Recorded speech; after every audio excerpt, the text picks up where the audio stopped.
আসসালামু আলাইকুম, আমি ডাক্তার সানন্দা। আজকে আপনাদের time management in BCPS written এক্সামিনেশনে সকলকে স্বাগত জানাচ্ছি।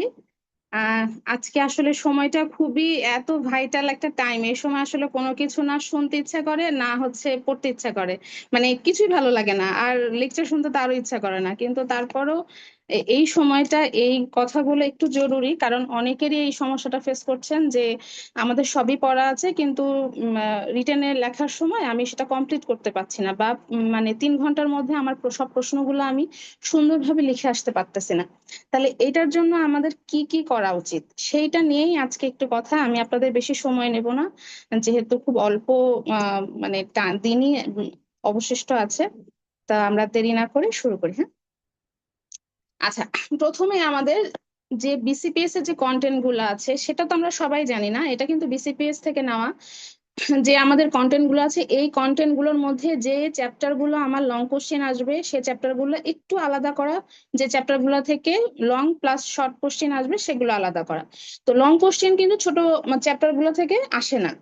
সুতরাং এই লং কোশ্চেন লেখার ক্ষেত্রে ওই চ্যাপ্টার গুলা যেন, ওই চ্যাপ্টারের যেগুলো মেইন মেইন ডিজিজ সেগুলো যেন আমার পড়া থাকে, এইটা মাথায় রাখতে হবে। সুতরাং এইটা সবচেয়ে ইম্পর্টেন্ট আমার মনে হয়েছে, যে কি কি চ্যাপ্টার আমি পড়বো পড়বো না। সুতরাং এটা খুবই জরুরি। আচ্ছা, দেন হচ্ছে আমরা টাইম ডিস্ট্রিবিউশন, এটা অনেকেই জানি যে আমাদের টোটাল সময় হচ্ছে 3 ঘন্টা, এবং এই 3 ঘন্টা মানে 180 মিনিট। তো আমরা এই 4টা কোশ্চেন লিখতে হয়, 4টা কোশ্চেন মানে 4টা খাতা। হ্যাঁ, 4টা খাতায় আমরা 45 মিনিট করে টাইম দেব মোটামুটি, তাহলে দেখা যাবে যে টোটাল আমাদের 3 ঘন্টা হয়।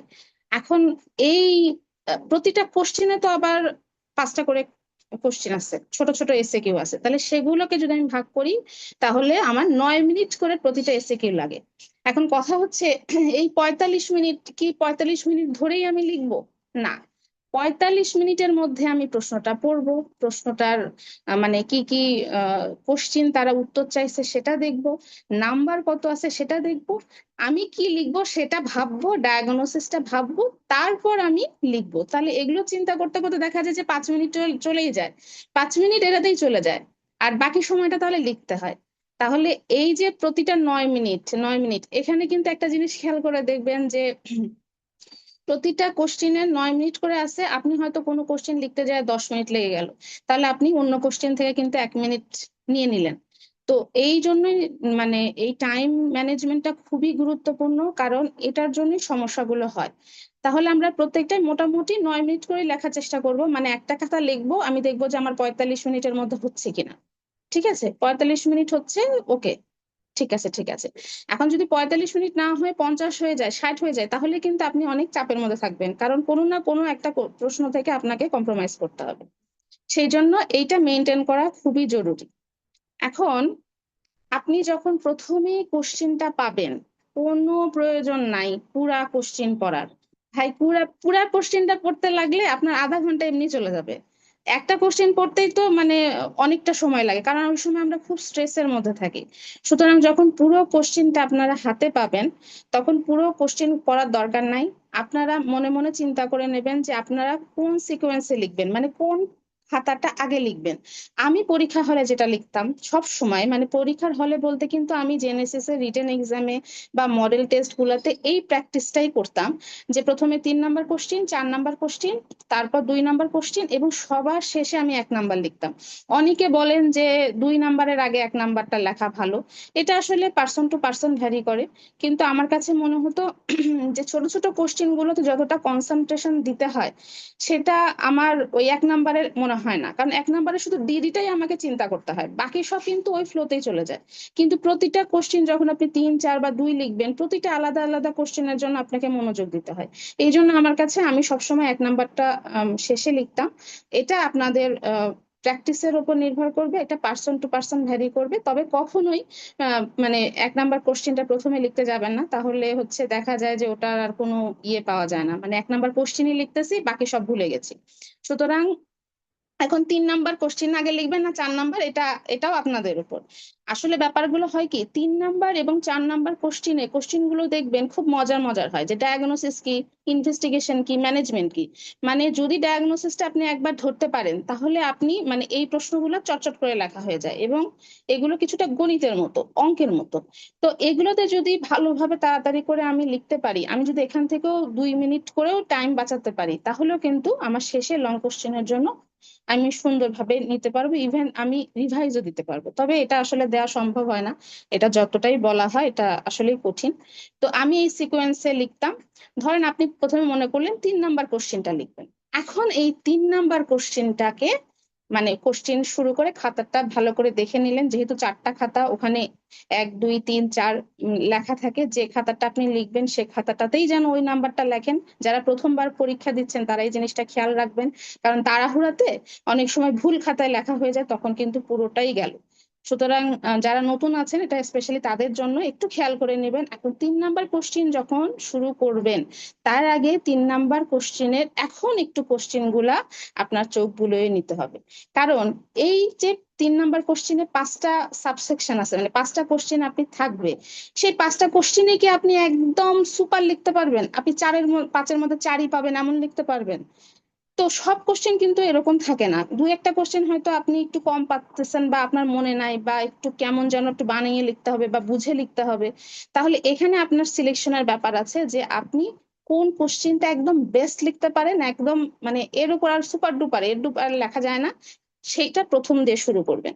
কারণ যখনই আপনি একটা কোশ্চেন খুব ভালো করে প্রথমে লিখবেন, স্যার যখন প্রথম উত্তরটাই দেখবে যে খুব সুন্দর হয়েছে, তখন পরের কোশ্চিন মানে একদম লাস্টের দিকে যে কোশ্চেনটা একটু হয়তো কম পাচ্ছেন বা অল্প পাচ্ছেন, সেইটা অতটাই মানে স্যারদের ইফেক্ট করে না। কিন্তু প্রথমে যদি আপনি সিরিয়াল বাই লেখা শুরু করেন, হ্যাঁ, এখন যদি কোনো ভাইয়া বা আপু প্রথম থেকেই খুব ভালো, মানে প্রথম কোশ্চেন থেকে খুব ভালো লিখতে পারেন এমন যদি হয়, তাহলে সিরিয়াল বাই লিখবেন। বাট সিরিয়াল বাই আমি কখনোই লিখতাম না, যেটা আমি সবচেয়ে ভালো পারতাম প্রথমেই আমি সেটা লিখতাম। এটা এই জন্যই এইখানে এসে একটু কোশ্চেন গুলো চোখ বুলিয়ে নিবেন, এবং কোনটা কোনটা আপনি আগে আগে লিখবেন সেগুলো একটু মার্ক করে নিতে পারেন। যদিও কোশ্চেন পেপারে স্যাররা মার্ক করতে না বলে, বাট করা যায়, পেন্সিল দিয়ে করা যায়। আপনি ডিসিশন নিয়ে নিলেন, তারপর একটা একটা করে কোশ্চেন পড়ে আপনি ইয়ে করবেন। এখন এই তো আমাদের লেখা শুরু হয়ে গেল। এখন লেখা শুরু হওয়ার পর কিছু টিপস এন্ড ট্রিক্স আছে। তো টিপস এন্ড ট্রিক্স গুলো কি? টিপস এন্ড ট্রিক্স, প্রথম যেটা সেটা ভাই প্র্যাকটিস। প্র্যাকটিস, প্র্যাকটিস এবং প্র্যাকটিস। কেউ যদি প্র্যাকটিস না করে, এই আমার কথা শুনে বা এই এই কয়দিনে আসলে সেটা মানে কখনোই কাভার করা সম্ভব না। মানে এটা আপনি যতবার মডেল টেস্ট দিবেন, যতবার আপনি রিটেন এক্সামিনেশন পরীক্ষা দিবেন, ততবারই আপনি সেই প্যাটার্নে যখন পরীক্ষা দিবেন, দেখবেন আপনার হাতের ফ্লো অটোমেটিক মানে বেশি হয়ে গেছে, আপনি সুন্দরভাবে সবকিছু কমপ্লিট করতে পারতেছেন। তো এই প্র্যাকটিসের কোনো বিকল্প নাই। যদিও এই মুহূর্তে আসলে মনে হয় আপনাদের মডেল টেস্ট মনে হয় 2টা থাকতে পারে, মানে মক টেস্ট যেটাকে বলে, মেইন মক টেস্ট। তো এই 2টাই আপনারা যেভাবে লিখতে চান, যেভাবে লিখবেন, সেইভাবে এই 2টা পরীক্ষা দেন। এখনো 2টা আছে সময়, 2টা পরীক্ষা। তো এই জিনিসটা নাকি শেষ হয়ে গেছে আমি জানি না, যদিও আপনাদের কি মডেল টেস্ট শেষ হয়ে গেছে নাকি, আর কি সুযোগ আছে দেওয়ার পরীক্ষা বা প্র্যাকটিস করার? আচ্ছা, তো এই এই এটা করবেন। দুইটা আর আছে, দ্বিতীয় হ্যাঁ, হ্যাঁ। দুইটা স্ট্রিম আছে। জি, দুইটা আচ্ছা, আছে এখন। আচ্ছা, আচ্ছা, আচ্ছা। এখন কথা হচ্ছে, দ্বিতীয় কথা হচ্ছে রিভাইজ এবং মেমোরাইজ। মানে হচ্ছে আপনি যে জিনিসটা পড়বেন, একদম ছোটের ডগায় থাকতে হবে, লিটারালি ছোটের ডগায় থাকতে হবে, এবং বইয়ের কথাই হতে হবে। আমরা সাধারণত কি করি, আমাদের কিন্তু নলেজের কারোর কোনো অভাব নেই, আমরা সবাই ভালো স্টুডেন্ট, সবাই ছোটবেলা থেকেই ভালো করেছি, আমরা জানি যে এই রোগের কি কি আছে। কিন্তু সমস্যাটা হয় কি জানেন, লিখতে গেলে বইয়ের এক্সাক্ট লাইনটা আমাদের মাথায় থাকে না, কিন্তু স্যারদের কাছে যখন যে উত্তরপত্রটা থাকে, সেটা কিন্তু একদম বইয়ের হুবাহু যে কথাটা লেখা থাকবে, সেটা না মিললে মার্ক দেয় না। এটাই আমি শুনেছি, সম্ভবত এই রকমটাই হয়। সুতরাং বইয়ের লাইন, বইয়ের ধরেন কোনো একটা ছক বা কোনো একটা ক্রাইটেরিয়া, এগুলো একদম হুবাহু লাইন বাই লাইন হতে হবে। সেই জন্য এখন যেটুকুন সময় আছে, সেটুকুন সময়ে যখন রিভিশনটা দিবেন, চেষ্টা করবেন চোখ বন্ধ করে না দেখে বলার, যে আপনি পাচ্ছেন কিনা, মনে করতে পাচ্ছেন কিনা। যেখানে যেখানে ঠেকে যাবেন, যেখানে যেখানে একটু সমস্যা মনে হবে, চট করে দেখে নেবেন। এইভাবে প্রত্যেকটা ওই ক্রাইটেরিয়া গুলো জায়গাতে আপনারা একটু রিভিশন দেওয়ার চেষ্টা করবেন এবং মনে করার চেষ্টা করবেন, কারণ এই এসএ কিউ গুলোতে এই জিনিসগুলোর কোনো বিকল্প নাই। ওখানে মানে একদম বইয়ের ভাষায় লিখতে হয়। সুতরাং মুখস্থ থাকতে হবে। মানে আপনি তখন দেখবেন যে মুখস্থ যদি না থাকে, ওই সময় পেলেও আপনি লিখতে পারছেন না, কারণ প্রশ্নই তো পাচ্ছেন না, আপনি লিখবেন কি করে। তৃতীয় নাম্বার পয়েন্ট হচ্ছে রাইট স্পেসিফিক। এখানে ভাই আমাদের কাগজে নেওয়ার কোনো প্রশ্ন নাই, আমাদের কাগজ বরং বেঁচে যায়। সিরিয়াসলি কাগজ বেঁচে যায়, এসে কিউ গুলাতে তো বেঁচেই যায়। লং কোশ্চেনটা একদম পুরোপুরি এটা যায়। এখানে কাগজ নেওয়ার দরকার নাই, কত কাগজে আমরা কত বেশি লিখতেছি এটারও কোনো দরকার নাই। যেটা চাইছে জাস্ট আমাকে সেটাই লিখতে হবে, স্যাররা সেটাই চায়। এই স্পেসিফিক না লেখার কারণে স্যাররা কিন্তু বিভ্রান্ত হয়ে যেতে পারে অনেক সময়, মানে ভালো লাগবে না স্যারদের। সুতরাং চেষ্টা করবেন বি স্পেসিফিক, স্পেসিফিক লেখার চেষ্টা করবেন। 4 নাম্বার পয়েন্ট হচ্ছে মার্ক দেখবেন। একটা প্রশ্নের মার্ক কত সেটার উপর নির্ভর করে কিন্তু সেই প্রশ্নটার উত্তর মানে কম বেশি হয়। হ্যাঁ, সুতরাং মার্কটা সবসময় আপনাকে খেয়াল করতে হবে যেটাতে কত মার্ক চাইছে। আমি পরবর্তীতে কিছু কোশ্চেন নিয়ে আসছি, সেই কোশ্চেনের মাধ্যমে আপনাদেরকে জিনিসগুলো বুঝিয়ে দেব যে কিভাবে এটা আপনারা নির্ধারণ করবেন, কি করে আপু বুঝবেন যে এখানে কাইন্ডলি আমার একটু আগের বেশি। দুইটা স্লাইড আমি একটু মিস করছি, আগের গুলো একটু স্ক্রিনশটটা নেওয়ার দেখানো যাবে একটু? আচ্ছা ভাইয়া, আমি ক্লাসটা নিয়ে তারপর শেষে যে করি, মানে আচ্ছা আচ্ছা নাকি আচ্ছা। না, আগে কি ছিল স্লাইডটা এমনি? আগে কিছুই ছিল না ভাইয়া, আগে তেমন কিছু ছিল না, কেবলই শুরু হুম, করেছি। আচ্ছা আচ্ছা। এটা একটা, এটা একটা, আর এটা একটা। হ্যাঁ, ওকে ওকে ওকে। আচ্ছা। তো সুতরাং আমাদের মার্কটা দেখতে হবে, আর হচ্ছে নাম্বার অফ কোশ্চেন দেখতে হবে, যে কয়টা কোশ্চেন, মানে এক একটা এসএ কিউ তো দেখবেন কখনো 3টা থাকে, কখনো 4টা থাকে, বা লং আনসার কোশ্চেনও কখনো 3টা থাকে, কখনো 4টা থাকে। তাহলে ওই কোশ্চেনের নাম্বার কয়টা। আর একটা জিনিস হচ্ছে যেটা লিখবেন ভাই একবারে মানে ফাইনালি লিখবেন, দেখে শুনে বুঝে নাম্বার লিখতেছেন কিনা উপরে দেখে লিখবেন, কারণ কোনো টাইম পাওয়া যায় না কিন্তু রিভিশনের একদম। এটা একটা সত্য কথা। কেউ কেউ যদি টাইম পান, ওইটাই আগে চেক করবেন যে আপনারা সঠিক নাম্বার সঠিকভাবে দিচ্ছেন কিনা। ভেতরের কথা পড়ে রিভাইজ দেওয়া ছোটবেলার মতো এখন কিন্তু আর কোনো টাইম নেই, এটা সম্ভবও না। সুতরাং যা লিখবেন একবারে লিখবেন, ফাইনাল করেই লিখবেন। আচ্ছা, এখন আমরা লং আনসার কোশ্চেন কিভাবে লিখবো, লং আনসার কোশ্চেনের আমাদের কি কি দেখতে হবে, মানে লং আনসার রিলেটেড আমি এখন আমরা আলোচনা করব। এর এই আলোচনার শেষে যদি আপনাদের কোনো কোশ্চেন থাকে, তো লং আনসারটা লং আনসারই শেষ করে দেবেন, তাহলে আপনাদের জন্য মনে হয় হেল্পফুল হবে। আচ্ছা, তাহলে শুরু করি। যেমন ধরেন এই যে এই আমাদের জুলাই এ আহ 24 সাল এবং হচ্ছে 2025 সাল, এই 2 বছরের 2 2 4 সেশন, প্লাস হচ্ছে জানুয়ারি 26 সেশন। এখানে দেখা গেছে যে যখনই লং কোশ্চেন গুলা দিছে, এই দেখেন একটা জিনিস, এই যে 4টা কোশ্চেন দিছে। 1 নাম্বার 2 নাম্বার মানে হোয়াট আর দ্য ডিফারেন্সিয়ালস, তারপর চেক লিস্ট চাইছে, তারপর ইনভেস্টিগেশন চাইছে, তারপর ম্যানেজমেন্ট চাইছে। তার মানে এই বেশিরভাগ দেখা গেছে যে এই কোশ্চেন গুলাতে স্যাররা নাম্বার দিতে চায়। আগের কোশ্চেন গুলাতে, মানে আগের বলতে আমি বুঝাতে চাচ্ছি 20 21 22, একটু দেখবেন খেয়াল করে। তাহলে ওখানে কোশ্চেন গুলা দেখবেন যে ওখানে কিন্তু 3টা কোশ্চেন থাকতো, একটা হচ্ছে যে কিভাবে চেক লিস্ট নিতে হবে, একটা হচ্ছে ইনভেস্টিগেশন, একটা হচ্ছে ম্যানেজমেন্ট। ফলে ওইখানে না নাম্বার পাওয়াটা অনেকটাই কঠিন হয়ে যায়। কিন্তু যখন এই স্যাররা এই সিস্টেম শুরু করলো, তখন হচ্ছে একদম অ্যাপ্রোপ্রিয়েট যদি আপনি লিখতে পারেন, লং কোশ্চেনে কিন্তু অনেক মার্ক আসে।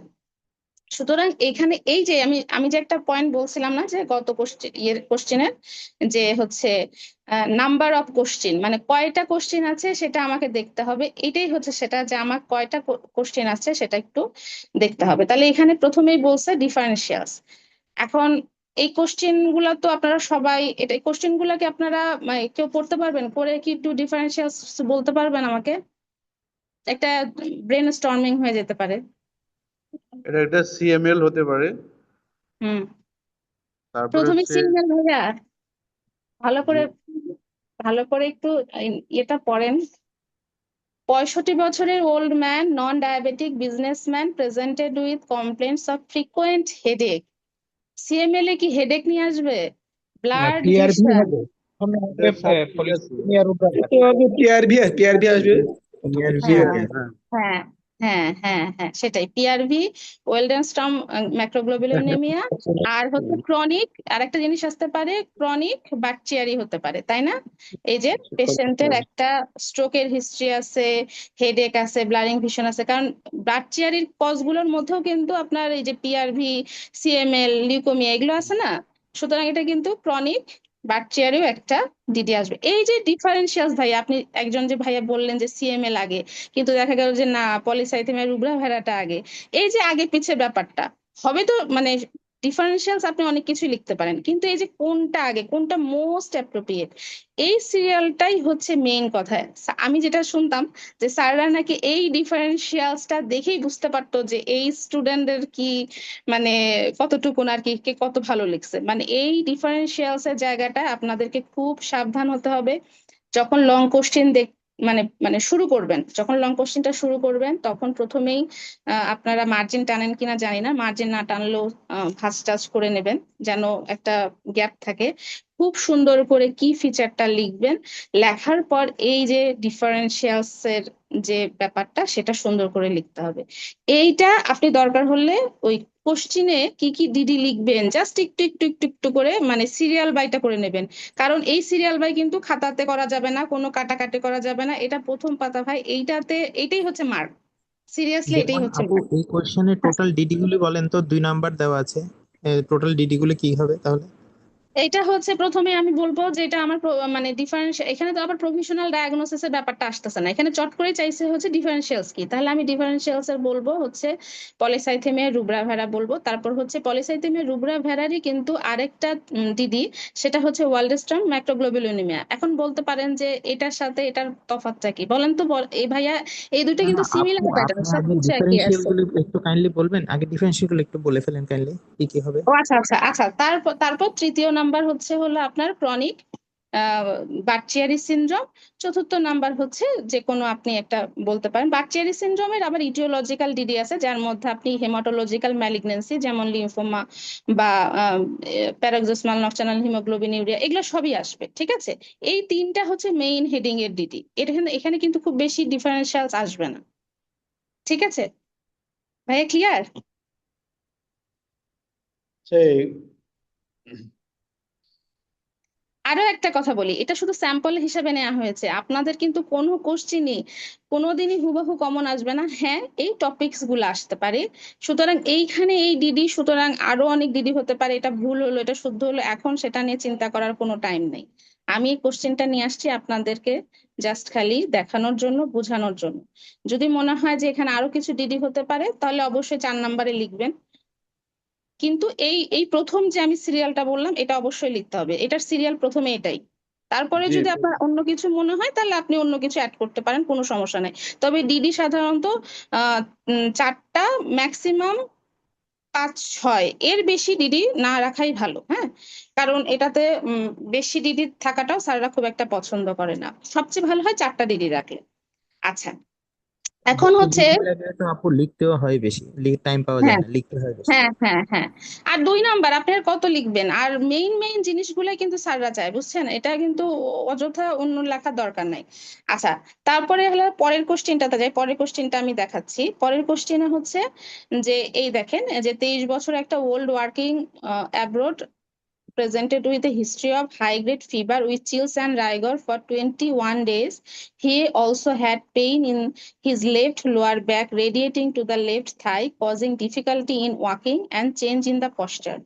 He has maintained his appetite and weight. Examination reveals left posterior auricular tender lymphadenopathy, splenomegaly, left lower paravertebral and sacroiliac joint tenderness. তাহলে এখানেও দেখেন, এখানে আবার ডিফারেন্সিয়ালস বলছে, সেটা আবার 4 নাম্বার চলে আসছে। হিস্ট্রি অ্যান্ড ফিজিক্যাল এক্সামিনেশন 8, আর হচ্ছে আপনার ইনভেস্টিগেশন চলে আসছে 8, আবার ম্যানেজমেন্ট চলে আসছে 5। তাহলে এখানেও আপনার ডিফারেন্সিয়ালসটা কত গুরুত্বপূর্ণ। আগের দিনের কোশ্চেন গুলা কি হতো, এই 8, 4, 12 একসাথে দেওয়া থাকতো, তখন স্যাররা নাম্বারের কম বেশি এটা স্যারদের উপর সম্পূর্ণ ডিপেন্ড করতো। কিন্তু আপনি যদি এখানে ডিফারেন্সিয়ালসটা খুব সুন্দরভাবে লিখতে পারেন, তাহলে আপনি এই 4-এর মধ্যে 4ই পেতে পারেন, এটা সম্ভব। তাহলে আমাদের এখানে তাহলে ব্যাপারটা হলো, আমরা প্রথমেই কি দেখবো, আমাদের ডিফারেন্সিয়ালসটাকে খুব ভালো করে দিতে হবে, এটার কোনো বিকল্প নাই। আচ্ছা, নেক্সট কোশ্চেন ডিফারেন্স এরকম। এখানে যে ডিসেমিনেটেড টিবি, সিকোয়েন্সিয়াল আবার হিস্টোপ্লাজমোসিস, এইচআইভি এগুলো আসবে। হ্যাঁ, এটা না, ব্রুসেলোসিস এটা আর টিবি আগে না, প্রথমটাই হচ্ছে ব্রুসেলোসিস আসবে ভাইয়া। ব্রুসেলোসিস প্রথমটাই আর ব্রুসেলোসিস। ডিসেমিনেটেড টিবি না। হ্যাঁ হ্যাঁ হ্যাঁ, তারপরে বাকিগুলা। তারপরে হুম, আপনি এইচআইভি দিতে পারেন, ডিসেমিনেটেড টিউবারকুলোসিস দিতে পারেন, লিম্ফ্যাডেনোপ্যাথি দিতে পারেন, লিম্ফোমাও দিতে পারেন। হ্যাঁ, জি। সুতরাং এগুলো পরে আসবে, কিন্তু প্রথমে এটা ব্রুসেলোসিস আসবে। এটা ব্রুসেলোসিস ছাড়া এটা প্রথম, এই যে প্রথম ব্রুসেলোসিস যদি না দেন, তখন স্যারদের মানে একটা মনে হবে যে না, ও একটু একটু কম বুঝতে পারতেছে। এইটাই হলো আচ্ছা ব্যাপার যে আপু, আপনাকে। এখানে হ্যাঁ এখানে বাংলাদেশের পার্সপেক্টিভে হ্যাঁ এটা হ্যাঁ ব্রুসেলোসিস আগে আসবে, কিন্তু বাংলাদেশের তো 1 নম্বরে টিবি দিয়ে 2 নম্বরে ব্রুসেলোসিস দিলে কি ভাইয়া, এ তো বাংলাদেশের প্রেক্ষাপটে নাই, তো অ্যাব্রোডে ও থাকতো, তো সেই জন্য বিদেশে সে এখানে ছিল, আসছে। সে তো বিদেশে ছিল ভাইয়া, পার্সপেক্টিভ তো বিদেশ। আচ্ছা বিদেশ, ঠিক এটা আছে। দেশ আপু না। এখানে অ্যাব্রড বলতে তো ইন্ডিয়াও যেতে পারে, তাহলে টিবি লিখলে সমস্যা কোথায়? এখানে তো অ্যাব্রড বলে দেবে না কোথায়। না, এটা একটা একটা কথা শোনেন, এখন আমাকে বলেন তো, এই যে প্যারাভার্টিব্রাল এবং স্যাক্রোইলাইক জয়েন্ট টেন্ডারনেস, তারপর হচ্ছে পোস্ট অরিকুলার যে এটা লিম্ফ্যাডেনোপ্যাথি, ব্রুসেলোসিস। এগুলো এগুলো ব্রুসেলোসিস ফিচার। এখন একটা জিনিস দেখেন ভাইয়া, আপনি জানেন, আমিও জানি, আমরা সবাই জানি টিবির সাথে সিমিলারিটি আছে, কিন্তু আপনি বললেন কেন এটা হবে না। এখন স্যারদের সাথে তো আর আমরা ওই বাকবিতণ্ডায় যেতে পারতেছি না। আমরা কি স্যারদের সাথে তর্ক করতে পারি? স্যারের ওখানে যেটা লেখা থাকবে সেইটাতেই স্যার দেখে নাম্বার দেবে, ওইটার তো তবে কোনো এখানে বিকল্প নাই। এখানে জিডিতে আপু টিবি, হিস্টোপ্লাজমোসিস, এইচআইভি এগুলো আসবে। হ্যাঁ হ্যাঁ, এটা হলো পরে লিখতে হবে, মানে এই যে 4 নাম্বার না, আপনাকে তো আপনি একটা শুধু ব্রুসেলোসিস লিখে ছেড়ে দিলে হবে না, আপনাকে ওগুলোও লিখতে হবে, অবশ্যই লিখতে হবে, ওগুলো একটি ইম্পর্টেন্ট ডিটেল। কিন্তু মেইন যেটা আপনার পড়ে যেটা মনে হচ্ছে এবং বইয়ের সাথে হুবহু যেটা মিল হচ্ছে, আপনি সেটাই আগে লিখবেন, এটাই বুদ্ধিমানের কাজ। হ্যাঁ, জানি আমরা এটাও হতে পারে ওটাও হতে পারে, কিন্তু বুদ্ধিমানের কাজ যেটা আপনার কাছে একদম বইয়ের সাথে হুবহু মিল আছে সেটা লিখবেন। আচ্ছা, এখানেও 4টা কোশ্চেন, ঠিক আছে। এটা একটা কোশ্চেন জুলাই 25-এ আসছে, সেটা হলো 65 বছরের ওল্ড। এটা থেকে নে। আচ্ছা, এটা একটা জানুয়ারি 25-এ আসছে। A 21-year-old man presented with abdominal swelling on the last 6 months, and he had history of recurrent jaundice since childhood. His elder sister has his history of similar illness and has also been diagnosed as a case of epilepsy. তাহলে এখানে একটা মজার ব্যাপার দেখেন, এখানে বলছে what is the most likely diagnosis with the কি Wilson disease. Point in favour, মানে এইটা এই জন্য মনে হয় নাম্বার দেওয়ার জন্য স্যারেরা একদম প্রস্তুত হয়ে আছে। এখানে কিন্তু কোনো ডিফারেন্সিয়াল সাদা চাইনি, এটা একটা ক্লোজ প্যাটার্নের কোশ্চেন। আপনারা তো জানেন লং আনসার কোশ্চেন কিন্তু 2 রকম হয়, একটা হচ্ছে ওপেন, একটা হচ্ছে ক্লোজ। ক্লোজ বলতে শুধু একটাই ডায়াগনোসিস, সেটা নিয়ে আলোচনা। আর ওপেন মানে হচ্ছে এই গত যে কোশ্চেন গুলা দেখলাম সেগুলো হচ্ছে ওপেন, মানে এখানকার অনেকগুলো ডিডি হতে পারে। তাহলে এইটা হচ্ছে ক্লোজ প্যাটার্নের কোশ্চেন। ক্লোজ প্যাটার্ন, এটা উইলসনস ডিজিজ, ঠিক আছে। এখন হ্যাঁ, নিউরোলজিক্যালও লিখতে পারেন, যেহেতু তার ইপিলেপসি ছিল। মোট কথা উইলসন ডিজিজ বললে একদম না, একবারে ঠিক হয়ে যায়। এপিলেপসি ছিল আপু, তার Wilson ফ্যামিলিতে with ছিল, তার ছিল না, কিন্তু তার chronic ছিল liver না। disease due to হ্যাঁ, Wilson এটা disease. নিয়ে একটু সমস্যা ছিল, মানে এখানে কিন্তু স্যাররা অ্যাকচুয়ালি মিন করতে চাইছে হচ্ছে ওই 21 বছর আহ, মানে লোকটারই ছিল, কিন্তু এখানে আমরা বুঝছি হচ্ছে সিস্টারের ছিল। মানে এই অ্যানটা দেওয়ার কারণে এই অ্যানটা কিন্তু অ্যাকচুয়ালি মানে এল্ডার সিস্টারের না, এই অ্যানটা কিন্তু এর, মানে 21 বছর বয়সী ওল্ড ম্যানের। আমি কি বুঝাতে পারছি? এই ইপিলিপসিটা অ্যাকচুয়ালি কিন্তু এটার পরবর্তীতে এটাই রিভিলড হয়। মানে এই কোশ্চেনটা পড়ে প্রাথমিকভাবে আমারও মনে হয়েছিল যে ওর বোনের ইপিলিপসি আছে, কিন্তু এটা অ্যাকচুয়ালি মিন করতে চাইছে এই 21 বছরের লোকটার ইপিলিপসি আর একটু ওর এল্ডার গ্রামাটিক্যাল সিস্টারের মিস্টেক আছে হিস্ট্রি। আপু, হ্যাঁ কোশ্চেনে গ্রামাটিক্যাল মিস্টেক আছে। হ্যাঁ, একটু আছে, কিন্তু পরবর্তীতে যেটা আমরা আলোচনায় শুনলাম পরে, মানে পরে তো সলভ আসে, সলভ আমরা দেখি তো, সেই সলভে এটাই বলা হচ্ছিল যে এটা আসলে এইটার জন্য বলা হয়েছে। তো দেখেন ভাই, এখানে এই যে কি পয়েন্ট, দেখেন এখানে 3 নাম্বার পাওয়া কতটা সোজা। আপনি কি ফিচার লিখবেন, মোস্ট লাইকলি ডায়াগনোসিস লিখবেন, আর এই যে কি পয়েন্ট, এই কি পয়েন্ট কিন্তু অন্য কোথাও থেকে লিখতে হবে না, এই কোশ্চিনে দেখে যেটা আপনার মনে হয়েছে সেই কথাগুলোই আপনি লিখে এটার কি পয়েন্ট ইন ফেভার দিয়ে দিবেন। তাহলে এখানে একদম 3-এর মধ্যে এটা 3ই পাওয়া যায়, এটা মানে কোনো সমস্যাই না। তারপরে যে অ্যাসেসমেন্ট ওই যে চেক লিস্টের মতোই, হিস্ট্রি থাকবে, থাকবে প্ল্যান অফ এটা, আর এই যে ম্যানেজমেন্ট। আচ্ছা, আমি পরে আসছি উত্তরটা কিভাবে আমরা সবগুলো লিখবো। এই কোশ্চেন গুলো আমরা একটু দেখে নিচ্ছি আগে। আচ্ছা, এইটা হচ্ছে জানুয়ারিতে, যেটা হচ্ছে এবার হলো সেটা হচ্ছে 29 years old man previously known hypertensive presented with headache palpitation for the last 6 hours. Examination revealed 240 by 140 millimeter mercury. He denied smoking or any drug known to cause high BP. Hypertensive emergency has been suspected. মানে ওরা বলেই দিছে যে আমরা যে লিখতাম যে my diagnosis বা মাই প্রফেশনাল ডায়াগনোসিস হচ্ছে হাইপারটেনসিভ ইমার্জেন্সি, ইটিওলজিক্যাল কজ এটা এটা এটা সেটা বলারও প্রয়োজন মনে করেনি, ওনারা হাইপারটেনসিভ ইমার্জেন্সি লিখে দিছে। তাহলে এখন এইখানে দেখেন 4টা কোশ্চেন, এখানেও 4টা কোশ্চেন। তার মানে এখানে আপনাকে আগেই বলে দিছে যেহেতু এটা হাইপারটেনসিভ ইমার্জেন্সি, এখানে কিন্তু অবশ্যই ডিডি লিখতে হবে। ডিডিটা কি হবে? Etiological DD. ডিডির মধ্যে কিন্তু আবার ভিন্নতা আছে, মানে হাইপারটেনসিভ ইমার্জেন্সির ডিডি কিন্তু নাই, এর ইটিওলজিক্যাল ডিডি আছে, মানে যেটার কারণে হাইপারটেনসিভ ইমার্জেন্সিটা হয় সেই কারণগুলা অনেকগুলা আছে, সুতরাং অনেকগুলা হতে পারে। সুতরাং এখানেও কিন্তু ডিডিটা লিখতে হবে। তার সঙ্গে হলো ইনভেস্টিগেশন কিভাবে ম্যানেজমেন্ট করবে, তারপর হচ্ছে আরেকটা দিছে যে যদি পেশেন্টের লো হিমোগ্লোবিন, লো প্লাটিলেট থাকে এবং হিমোলাইসিসের ফিচার থাকে তাহলে কি পসিবিলিটি হতে পারে, ইনভেস্টিগেশন কি করতে পারেন। তার মানে এই পসিবিলিটি 2 মার্ক, ইনভেস্টিগেশন 2 মার্ক, এটা দিয়ে 4 মার্ক। তার মানে এখানে নাম্বার পাওয়াটা কতটা স্যাররা সুন্দর করে দিছে যে এটাতে নাম্বার তোলা যাবে। আচ্ছা, এখন আরেকটা মজার ব্যাপার দেখেন, এই যে এটা a 40 years old man normotensive but diabetic presented with diarrhea for 3 months with occasional abdominal pain. On examination he was mildly anemic, non-icteric, having pulse 96 per minute and BP 100 by 10 millimeter mercury. এখানে একটা জিনিস খেয়াল করেন, এখানে বলছে what are the differentials, make a checklist, clinical information that would hint the etiology। এটা পুরোটা মিলে 10 মার্ক। আবার ফার্স্ট লাইন ইনভেস্টিগেশন পাস দিছে, আবার সেকেন্ড লাইন এখানে কোনো ম্যানেজমেন্ট নাই। তাহলে দেখেন কত কম লেখাতে এই 25 মার্ক তুলতে হবে। তাহলে এইখানে একটু টুইস্ট, এখানেই যে আমি ডিফারেন্সিয়ালস গুলা লিখবো, এই ডিফারেন্সিয়ালস এর কিন্তু আলাদা করে ওনারা মার্ক ডিস্ট্রিবিউশন দিয়ে রাখেন নাই। সুতরাং এটা কত হবে এটা আমরা কিন্তু জানি না, এটা সম্পূর্ণ স্যারদের উপর ডিপেন্ড করতেছে। তাহলে এখানে যখন আমরা ডিফারেন্সিয়ালস গুলা লিখবো, আমরা যদি পারি এটা লেখা যায় এবং আমি ম্যালাবজর্পশন লিখেছি সিনড্রোম। একটু, হ্যাঁ এটা ম্যালাবজর্পশন সিনড্রোম বলবেন যে my diagnosis is malabsorption syndrome, but the etiological differentials are chronic pancreatitis, celiac disease, তারপর IBD with diabetes mellitus, তারপর হচ্ছে আপনার diabetic autonomic neuropathy. Autonomic neuropathy. এখন কথা হচ্ছে এই যে ডিফারেন্সিয়ালস গুলা লিখলেন, আপনারা যদি পারেন এর জাস্টিফিকেশনটা একটু এর সঙ্গে লিখে দেবেন যদি সময় পান। এটা পাওয়া যায়, এটা লেখা যায়। কখন লিখবেন? যখন দেখতেছেন যে নাম্বারের কোনো মানে অ্যাপ্রোপ্রিয়েট করে দেয় নাই স্যারেরা, মানে এটার নাম্বার কত হবে এটা আমরা জানি না। এই সকল ক্ষেত্রে আমি এই কোশ্চেনটাতে, এটা আমি পরীক্ষা দিয়েছি তো আমি এই কোশ্চেনটাতে কিন্তু আমি জাস্টিফিকেশন দিয়েছিলাম। জাস্টিফিকেশন দিলে হয় কি, ডিফারেন্সিয়ালস এর জন্য স্যারদের যদি 2 নাম্বারও থাকে স্যাররা এখানে 2 এর মধ্যে 2 দিয়ে দেবে, বা 4 যদি থাকে 4ও দিয়ে দেবে। এখানে আপনার মার্ক আসার একটা মানে সুযোগ, কিন্তু এটা আমরা জেনেসিস থেকেই শিখছিলাম। কিন্তু সকল কোশ্চেনে লেখার প্রয়োজন পড়ে না যখন এটা আলাদা করে আলাদা নাম্বার দিয়ে রাখে। কিন্তু এখন আমি লিখছি বা লিখতে বলতেছি কেন, কারণ এখানে কোনো মার্ক ডিস্ট্রিবিউশনটা আপনাকে আলাদা করে দেয় না। এটা সময় পাওয়া যায়, এটা এমন কিছু না।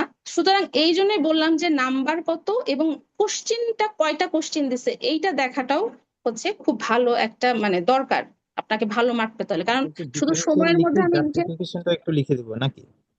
জি জি ডিফারেনশিয়ালটা লিখে জাস্টিফিকেশনটা হ্যাঁ লিখে হ্যাঁ দেবো। হ্যাঁ, মানে আপনি যে বললেন ডায়াবেটিক অটোনমিক নিউরোপ্যাথি, আপনার এখানে কি দেখে সেটা মনে হলো, তখন আপনি বলবেন যে জাস্টিফিকেশন লিখে বা এক্সপ্লেনেশন শব্দটা লিখে একটা করে ডিডি লিখবেন, যেমন ক্রনিক প্যানক্রিয়াটাইটিস, এর মধ্যে আপনি পাচ্ছেন ডায়াবেটিক, ডায়রিয়া হচ্ছে, তারপর হচ্ছে অ্যাবডোমিনাল পেন হচ্ছে, অ্যানিমিয়া হচ্ছে, এগুলো হচ্ছে এটা, তারপর ওটার জন্য এটা, মানে এই যে এই প্রশ্নের মধ্যেই যে কিটা লুকিয়ে আছে যেটা ওরা চায়নি, কিন্তু সেটা লিখলে একদম এই 10-এর মধ্যে দেখবেন যে ওটা অনেকটাই ওটা কাভার করে ফেলে। বুঝতে পারছেন ভাইয়া? সুতরাং এভাবে লেখার চেষ্টা করবেন। এটা আমাদের এর আগের কোশ্চেন গুলাতে এভাবে লিখতে বলতো, তো এইটাতে আমি সেটা লিখছিলাম। আমার মনে হয় যে এটা খুব ভালো একটা প্লাস পয়েন্ট। আচ্ছা, এখন কথা হচ্ছে এই মোটামুটি কোশ্চেন, এখন কথা হচ্ছে আমরা কিভাবে কোশ্চেনের আনসার গুলা দিব।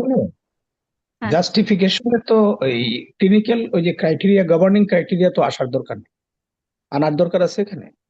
না না, ক্রাইটেরিয়া গভর্নিং ভাইয়া, গভর্নিং ক্রাইটেরিয়া বলতে যে আপনি এই যে ইনভেস্টিগেশনের কথা বলতেছেন। জি জি। না না, আমি ইনভেস্টিগেশনের কথা বলি নাই, আমি এটা ডিফারেন্সিয়ালস এর কথা বলতেছি। মানে আমি যে ওই ডিডিটা চিন্তা করছি, কেন চিন্তা করলাম, কি দেখে চিন্তা করলাম, এটা লেখা। আমি এটা তো না আমাকে ঠিক আছে, লিখতেই হবে, এটা তো মানে আমাকে লিখতে পয়েন্ট হবে, ইন এটার কোনো ফেভার। ছাড় নেই। হ্যাঁ হ্যাঁ, পয়েন্টস ইন ফেভার না চাইলেও আপনি এটা লিখবেন। কারণ কেন বলতেছে এই ক্ষেত্রে, কারণ কোশ্চেনে আপনার মার্ক তুলতে হবে ভাই, লিখতে তো হবে। আপনি 10 মার্ক ওটা স্যারেরা কোনোদিনই দিবে না ওইভাবে দিলে, এটা আচ্ছা মার্ক আপু, তোলার একটা যায়। আগের প্রশ্নটাতে একটু যান, ওই যে ইয়াটা ইমার্জেন্সি, মানে যে হাইপারটেনসিভ ইমার্জেন্সি। হ্যাঁ হ্যাঁ, তো এটা এখানে হ্যাঁ। এখানে দেখেন, হুম এখানে তো আমি সেকেন্ড লাইন ইনভেস্টিগেশনে তো ওই ইনভেস্টিগেশন গুলো লিখে ফেলছি, যে একটা হুম হাইপারটেনসিভ ইমার্জেন্সি পেশেন্টের এই হুম যে ম্যালিগন্যান্ট হাইপারটেনশন, তারপরে এই যে তার হুম যে হেমোলাইসিস, সিবিসির হুম ফিচার, এগুলো তো আমি হুম লিখে ফেলছি। তাই কি নাম্বার যে কোয়েশ্চেনটা, হুম। এইটা এই কোয়েশ্চেনের আনসারটা তো মানে রিপিট হয়ে যাবে, কারণ আমার তো না এই ভাইয়া, ইনভেস্টিগেশন আছে। আমি একটা কথা বলি, আপনি এখানে ইনভেস্টিগেশনে এগুলো লিখছেন, কিন্তু আপনি কি ইনভেস্টিগেশনে কি কি লিখছেন বলেন তো? এই যে এটা ডিডি আপনি কি কি লিখছেন বলেন তো, মানে কি না কি এটা তো লিখেছিলেন বা লিখতে চান? হাইপারটেনসিভ ইমার্জেন্সির যে ডিডি গুলো, মানে হুম ইটিওলজিক্যাল ডিডি তো এখানে লিখছি। হ্যাঁ, আপনি তারপরে এটা তো হচ্ছে কি দিবেন? হেডোসাইটোমা ছিল, থাইরয়েডটক্সিকোসিস ছিল, রিনাল আর্টারি স্টেনোসিস। হ্যাঁ, আর এই যেহেতু এটা দেখেন একটা ইয়াং হাইপারটেনসিভ মানুষ। ইমার্জেন্সি, এখানে তো কয়েকটা অ্যাওয়ার্ড আর কি। মাহার ফিচারও থাকতে পারে। তো মাহা এখানে হচ্ছে রিলেটেড প্রথম ডিডি ইনভেস্টিগেশন হচ্ছে ফিওক্রোমোসাইটোমা। হ্যাঁ, ফ্রিওকোমোসাইটোমা ভাইয়া প্রথম ডিডি কেন বলতেছেন? এই যে ইয়াং মানুষ, এখানে কোনো হেডেক অ্যাংজাইটির কথা পালপিটেশন। বলছে? এখানে তো অ্যাংজাইটির কথাও বলেনি, অ্যাবডোমিনাল পেনের কথাও বলেনি, তাহলে হ্যাঁ, ফিওক্রোমোসাইটোমা অবশ্যই একটা ডিডি, কিন্তু ফিওক্রোমোসাইটোমা এটা প্রথমে লেখাটা কি এটা আপু আপনাকে রেনাল রেস্ট আর্টারি দেখতে এটা দেখতে আপু হবে। Renal artery renal artery. প্রথমে এরপরে তার রেনালাইটিক্স ফার্স্ট ডিডি। বুঝতে হবে, তারপর হ্যাঁ, হবে টিপিকেডি, কারণ আপনাকে তার হিস্ট্রি দেয় নাই। আর কি হিস্ট্রি দিছে, দেয় নাই। এদিকে তো হতে পারে না। না ওখানে, না এখানে তো তারপর 5-6টা, হ্যাঁ 5-6টা হ্যাঁ ইটিওলজিক্যাল ডায়াগনোসিস তো আসবেই। আমি হ্যাঁ বলতে চাচ্ছি যে হাইপারটেনসিভ ইমার্জেন্সিতে মাহার ফিচারও তো থাকতে পারে। আমি তো সেকেন্ডারি ইনভেস্টিগেশনে এগুলো লিখে ফেলছি আর কি। ভাইয়া, আমি তো আপনার উত্তরে অবশ্যই আসবো। মানে আপনি পরে যে আমি এই উত্তরগুলা কিভাবে লিখবেন, কোন ইনভেস্টিগেশন লিখবেন কি লিখবেন না সেটা আমি বলছি, কিন্তু এখন আপনার কোশ্চেন আমি বুঝতে পেরেছি। আপনি বলতে চাচ্ছেন যে বি নাম্বারে তো ইনভেস্টিগেশনে আমি সব ইনভেস্টিগেশন লিখেই ফেললাম, তাহলে ডি নাম্বারে যায় যখন আবার ইনভেস্টিগেশন লিখতে বলবে তখন আমি কি লিখবো, তাই তো? সেইটা হ্যাঁ, এটা এই ভাইয়ের যে কথাটা, এটা তো খুবই একটা রিজনেবল কথাবার্তা। হ্যাঁ, এখন আমাকে একটা বলেন ভাইয়া, আপনি কি ডিডিতে টিটিপি লিখছেন? জি। আপনি ডিডিতে আমি টিটিপিও লিখছেন, না ডিফারেন্সিয়াল না ডায়াগনোসিস ডিডিতে, আমি ইটিওলজিক্যাল? তো টিটিপি তো না, একেবারে এটা 4 নম্বরের কিন্তু ডিডিতে এখানে, টিটিপিও লিখছিলাম আমি। না ধরেন টিটিপি না লিখলেও হাইপারটেনসিভ ইমার্জেন্সিতে তো আপনি মাহার ফিচারও তো আসবে সেকেন্ড লাইন হ্যাঁ, ইনভেস্টিগেশন। অবশ্যই আসবে। হ্যাঁ আপনি দেন, কিন্তু কথা হচ্ছে যে এইখানে এই 4 নাম্বারটা কোশ্চেন কি, এটার যে পসিবিলিটি আছে, আপনি এটা কি ডিজিজ চিন্তা করছিলেন বলেন তো? এটা কি লিখেছিলেন বা লিখতেন? ওটা তো আমরা মাহার টিটিপি আন্ডারে, লিখছি। আন্ডার দ্য হেডলাইন অফ মাহা। এটা এটা মাহা, মাহাদেকে মাহা আপু হবে। টিটিপি, একটা টিটিপি আসবে আপু, টিটিপি আসবে। তারপরে হ্যাঁ মাহাতে টিটিপিও আমরা আসবে, তো তারপরে আপনার এই যে ম্যালিগন্যান্ট হাইপারটেনশনে তো আপনার মাহার ফিচার আসতে পারে, থাকতে পারে। এটা হাইপারটেনশন, এখানে মাইক্রোএনজিওপ্যাথি ফেনোটিক অ্যানিমিয়া হবে আর কি, ঠিক আছে? হ্যাঁ হাইপারটেনশন মাইক্রো, নিজেই। হ্যাঁ হ্যাঁ, হাইপারটেনসিভ হ্যাঁ, সত্যি ইমার্জেন্সি। কথা বলি, আমি এই হেডলাইনটা হবে পরীক্ষাটা মাহা, দিয়েছি। মাহার আন্ডারে হ্যাঁ কিছু ডিডি আসবে। হ্যাঁ, এই পরীক্ষাটা আমি দিয়েছিলাম এবং আমি এখানে কি উত্তর লিখেছিলাম জানেন? আমি লিখেছিলাম পসিবিলিটি হচ্ছে টিটিপি, তারপর আমি একটা পসিবিলিটিস লিখেছিলাম পিএনএইচ। এটা হয়তো আপনাদের মনে হতে পারে পিএনএইচ কেন, কারণ হিমোগ্লোবিন ওখানে কম, প্লাটিলেটও কম, ফিচার অফ হিমোলাইসিসও হতে পারে, ওখানে হাইপারটেনশনও থাকতে পারে। তো এটা লেখার পর ইনভেস্টিগেশনটা আমি কি লিখেছিলাম, ওই টিটিপির যেগুলো হলো মেইন, যেমন অ্যাডাম TS13, এগুলোকে আমি ওই জায়গায় লিখছিলাম, এই ইনভেস্টিগেশনে লিখছিলাম যে আমি অ্যাডাম TS13 করব। তারপর হলো আমি ওই যে ম্যালিগনেন্সি, HIV বা শিগা টক্সিন, এগুলোর মানে যে ব্যাপারগুলা, স্টুল কালচার, এগুলো করব। এগুলো কি করছিলাম, এই ইনভেস্টিগেশন গুলা কি লিখছিলাম? আমি এখানে এই ইনভেস্টিগেশন গুলাই লিখছি, যেটা হচ্ছে এটার ডায়াগনোসিস আমার টিটিপি, আর ডিডি হচ্ছে পিএনএইচ, ইনভেস্টিগেশন হচ্ছে ওই টিটিপিটাই প্রথমে, আর পিএনএইচ এর 2-1টা শেষে দিছিলাম।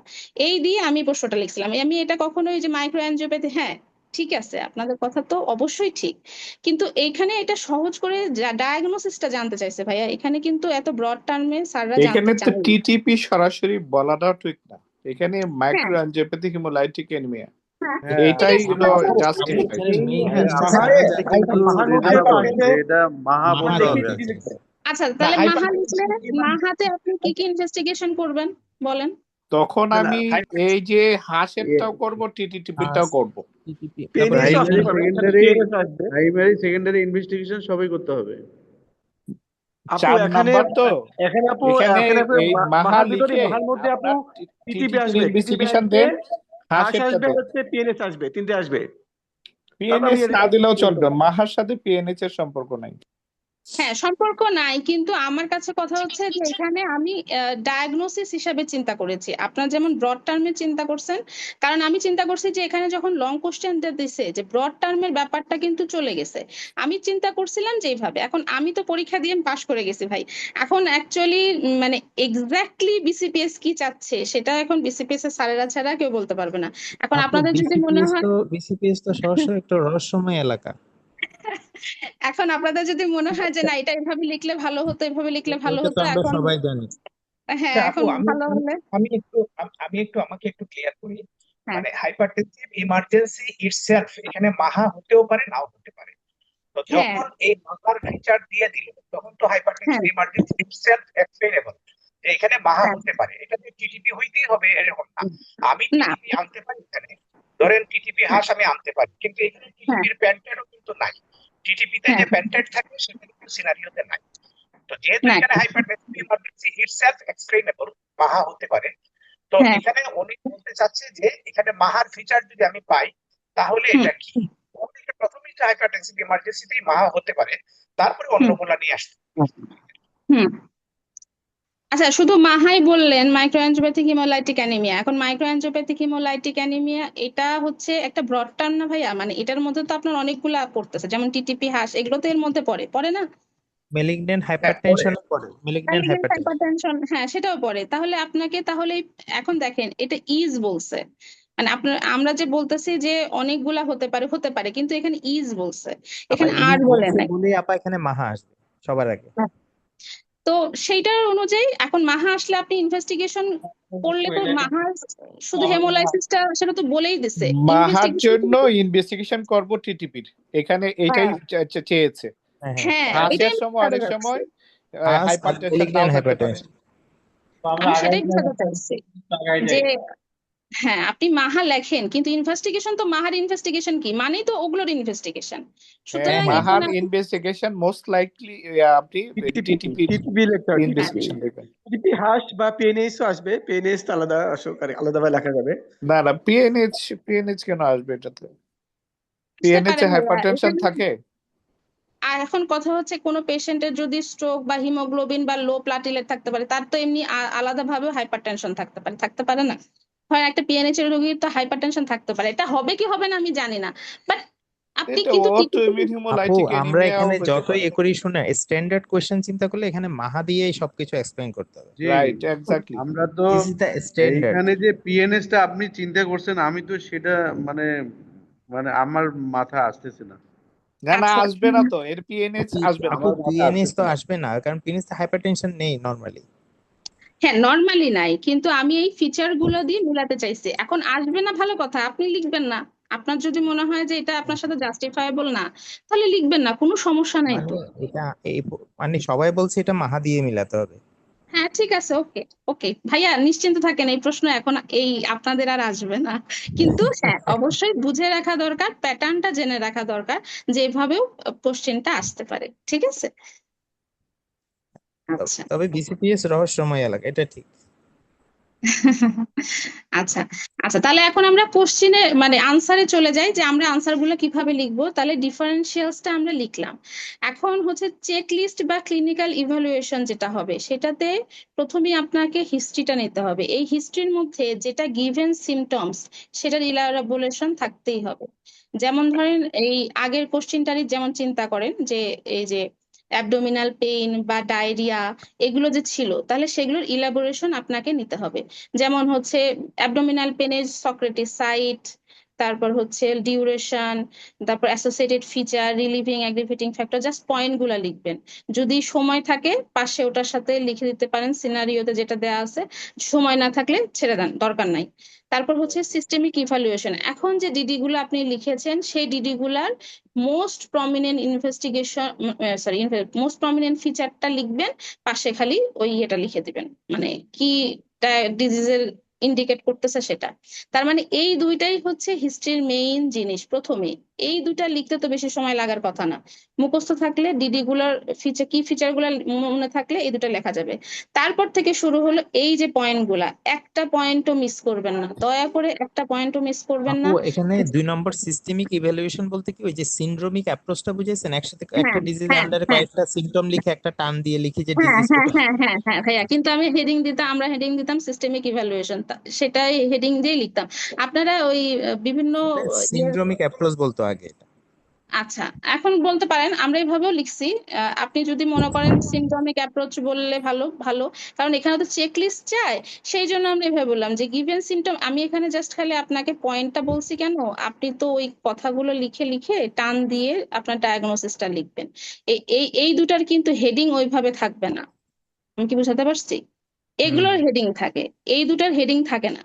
কিন্তু আপনাদের এখানে বলার জন্য আমি এটা বলতেছি যে যেটা গিভেন সিমটমস দিবে সেইটার ওই পয়েন্ট তবে গুলা লিখবে। চাইলে চাইলে হেডলাইনটা লেখা যায়, অসুবিধা নেই। হ্যাঁ, চাইলে হেডলাইনটা লেখা যায়। আর দয়া করে এই প্রত্যেকটা হেডলাইন অবশ্যই লিখবেন, যদি ভেতরে লেখারও টাইম না থাকে।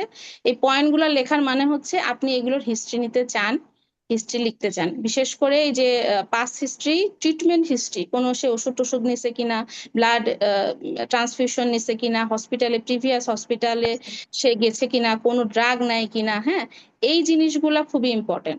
ট্রাভেল হিস্ট্রি, যদি কোনো জন্ডিস টাইপের জিনিস থাকে তাহলে ট্রাভেল হিস্ট্রিটা তো খুবই গুরুত্বপূর্ণ, বা জ্বর থাকে তাহলে ট্রাভেল হিস্ট্রিটা গুরুত্বপূর্ণ। এটা পয়েন্ট লিখে দিবেন, অকুপেশনাল হিস্ট্রি, ফ্যামিলি হিস্ট্রি, আর যদি ফিমেল হয় অবশ্যই মিনিস্ট্রেশন হিস্ট্রি এবং অবস্ট্রিক হিস্ট্রি নিতে হবে। কারণ অনেক সময় যে এপিএস বা এসএল এর যে ফিচার দিয়ে যদি কোনো কোশ্চেন আসে, তাহলে এই যে তার কোনো অ্যাবর্শন হয়েছিল কিনা, হ্যাঁ, তাহলে এই হিস্ট্রি গুলা এখানে থাকতে হবে। তারপরে এইটাই হচ্ছে হিস্ট্রি। এইটা লিখতে কি খুব বেশি সময় লাগার কথা বা খুব বেশি পেজ লাগার কথা? অবশ্যই না ভাইয়া, বেশি কিন্তু লিখতে হয় না, মানে আমি লিখতাম না, ইভেন আমার মনে হয় যারা ছিলেন তারাও অত বেশি লিখতেন না। এই পয়েন্ট গুলো অবশ্যই থাকতে হবে, পয়েন্টের সাথে সাথে সাথে সাথে একটু একটু করে লিখলে, মানে জাস্ট কি পয়েন্ট গুলো লিখে দিলেই আপনার হচ্ছে এইখানকার মার্কটা কিন্তু চলে আসে। তারপরেই হচ্ছে কোশ্চেন এখনো শেষ হয়নি, জেনারেল এক্সামিনেশন। জেনারেল এক্সামিনেশনে যদি আপনার, আমার সবচেয়ে যেটা মনে হতো, আমাদেরকে এক এক মেন্টর এক একটা বলছিলেন যে 24টা পয়েন্ট লিখতে হবে এ যেটা যেটা আছে, কারণ আমরা জেনারেল এক্সামিনেশন আসলে 24টা পয়েন্টই দেখি।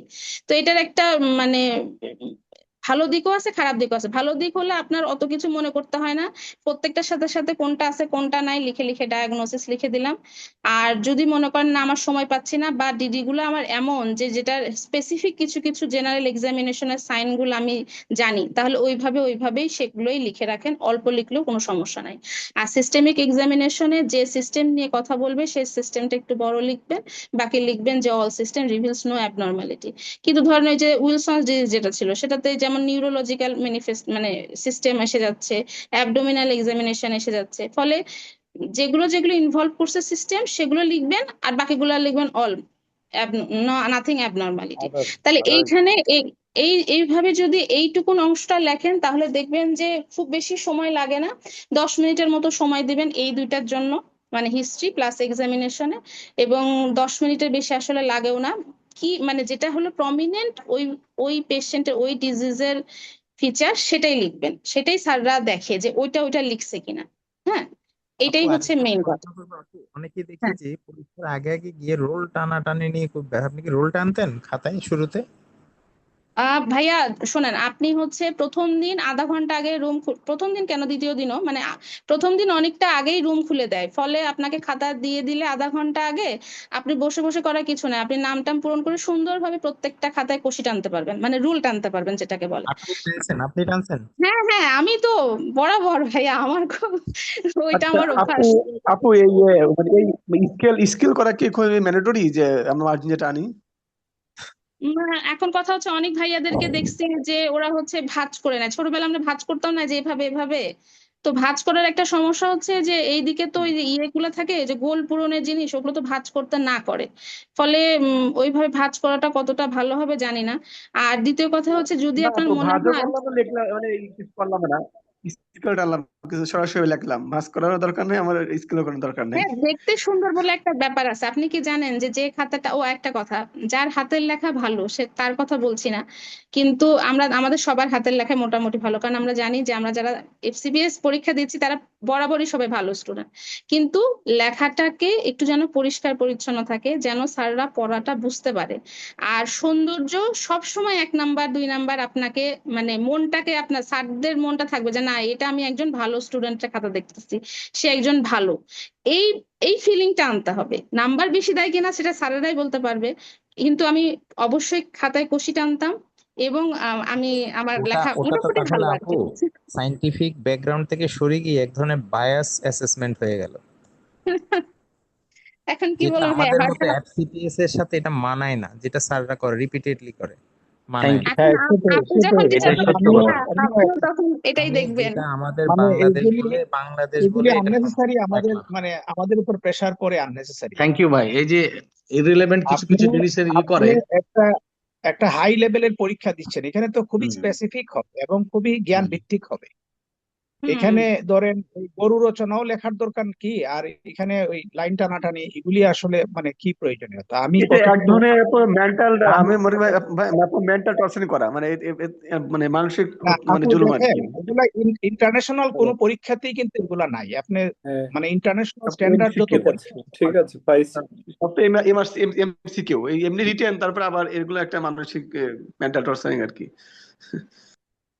না এই আপু, ইয়া আপনাকে বুঝতেছি না। ভাই আপনাকে একটা কিছু জিনিস বলতে না। আপনারা সবাই বলেন, আমাদের পর আসলে পর 3বার সনাতনী পাস করলে পদ্ধতিটা রিটেন, স্যাররা পছন্দ আর করে। রিটেন পরীক্ষা দিতে হবে না, এরকম ভাই না, কিছু নিয়ম করুক। ভাই একটু আমরা আগাই যাই যতক্ষণ আমরা।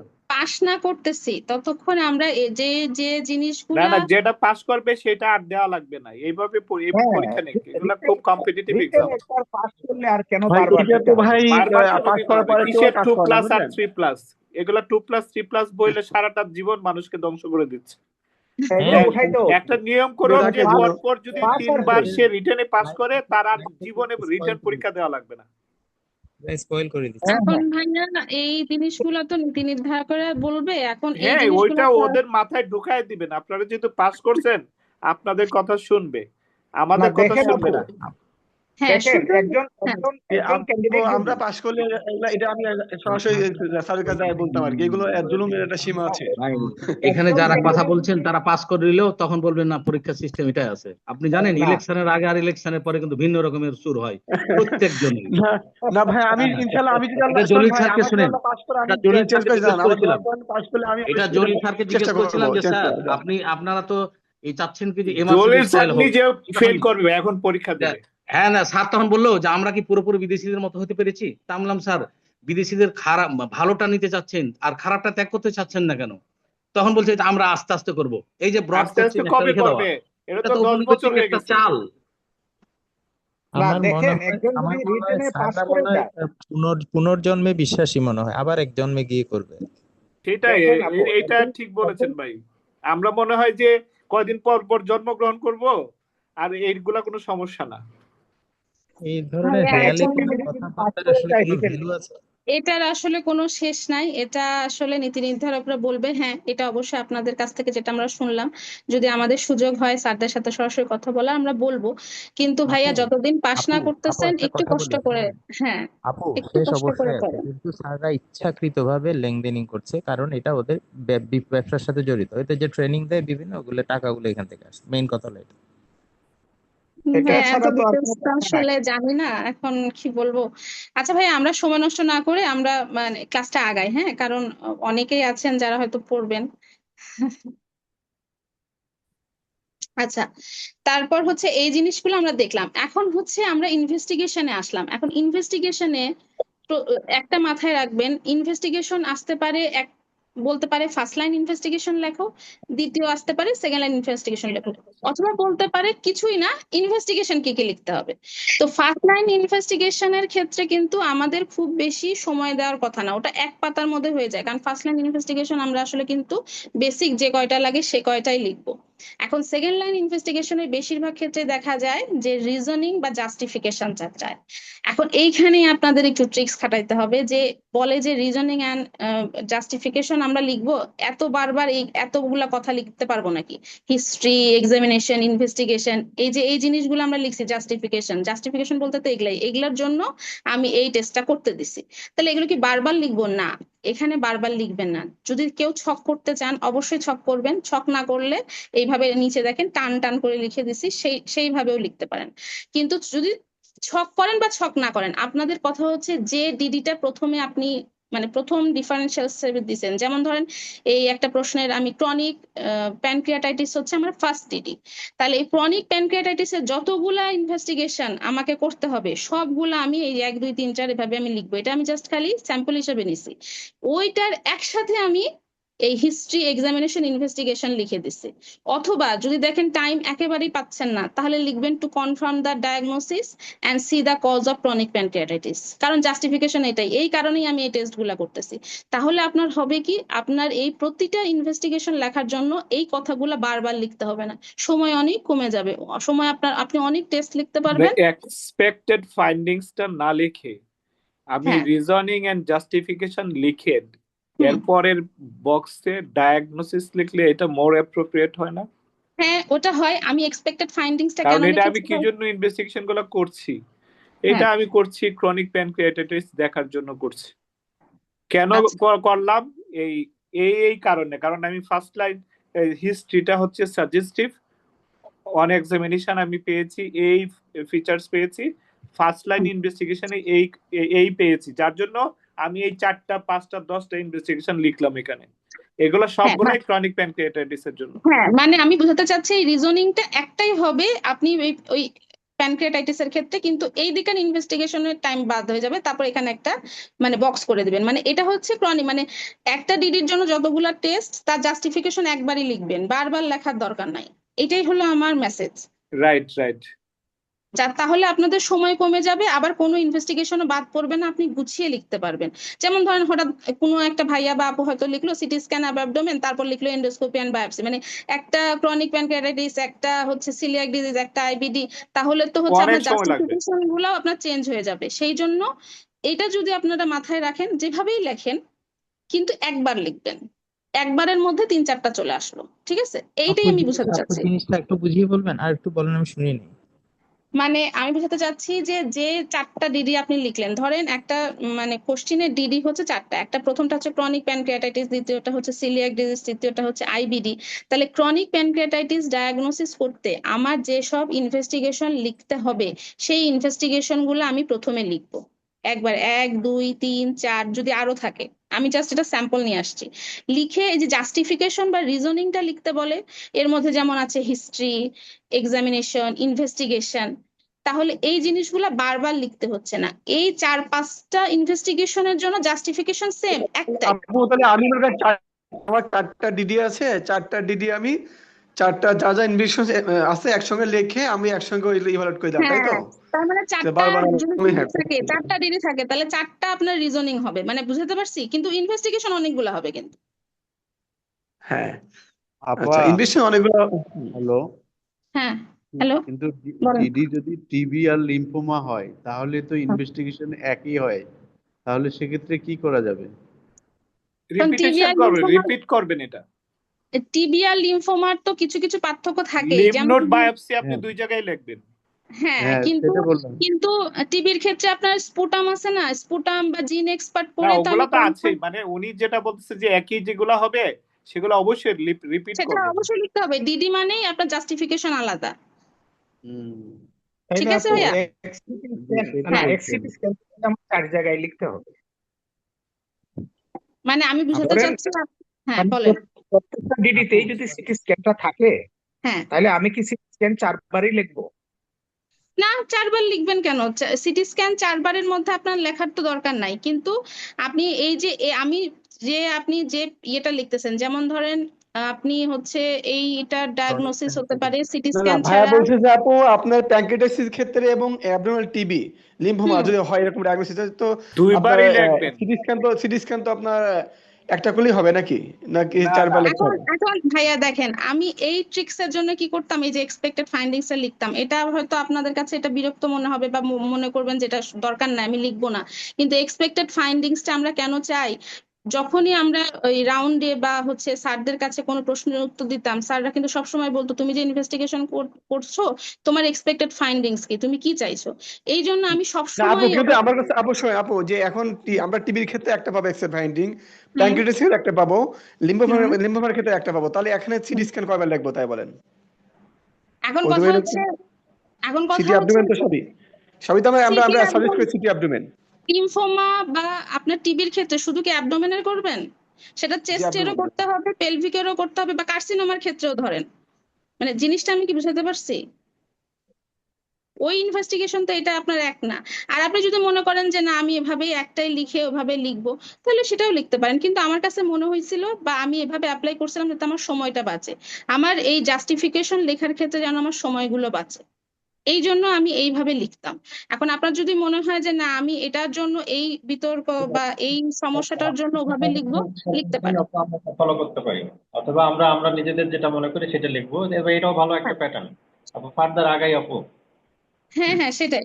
তারপর হচ্ছে এই জিনিসটা করলে মানে একটু সময়টা পাওয়া যায় আপনার। ওটা শোনেন ভাইয়া, যে কোশ্চিন আসবে ইনস্ট্যান্ট আপনাকে সেখানে সেভাবেই চিন্তা করতে হবে। আপনার কোনোদিনই এইরকম আসবে না যেটাতে সবই আপনি ওই শুধু সিটি স্ক্যান দিয়েই করবেন। আপনি দরকার হলে এখানে লেখেন যে এটা টু কনফার্ম দ্য ডায়াগনোসিস। যদি সিটি স্ক্যান আপনার মনে হয় এতটাই ইম্পর্টেন্ট যেটা একটা আলাদা ভাবে লিখতে হবে টিভির, তাহলে ওটা আপনি আলাদা ভাবেই লিখে দেন, কোনো সমস্যা নেই। কিন্তু এভাবে লিখলে আপনার সময়টা কম হবে, এটাই আমরা প্রয়োগ করতাম এবং আপনাদেরকে সেটা বলছি। যদি মনে করেন ভালো লাগছে ভালো, নাইলে নাই। আচ্ছা, ম্যানেজমেন্টের ক্ষেত্রে 3 রকমের প্রশ্ন আসে। আপা ওই যে ইয়েটা তো বললেন না, ক্রাইটেরিয়া গভর্নিং সিলেকশনটা।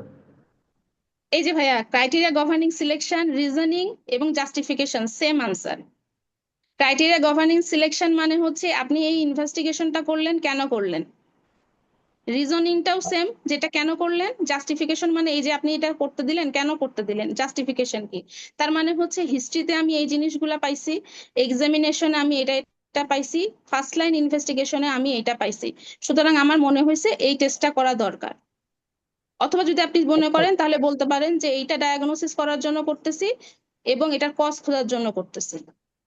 আচ্ছা আপু, আরেকটা আচ্ছা আপু, কথা বলি। জাস্টিফিকেশন। আপুর হ্যাঁ প্রশ্নগুলো যে আছে, হ্যালো, হ্যাঁ বলেন ভাইয়া। আমাদের সেকেন্ড লাইন কোয়েশ্চেনে শুধু এক্সপেক্টেড ফাইন্ডিংস আসে, আবার কোনো কোনো সময় দেয় যে রিজনিং বা ক্রাইটেরিয়া গভর্নিং সিলেকশন।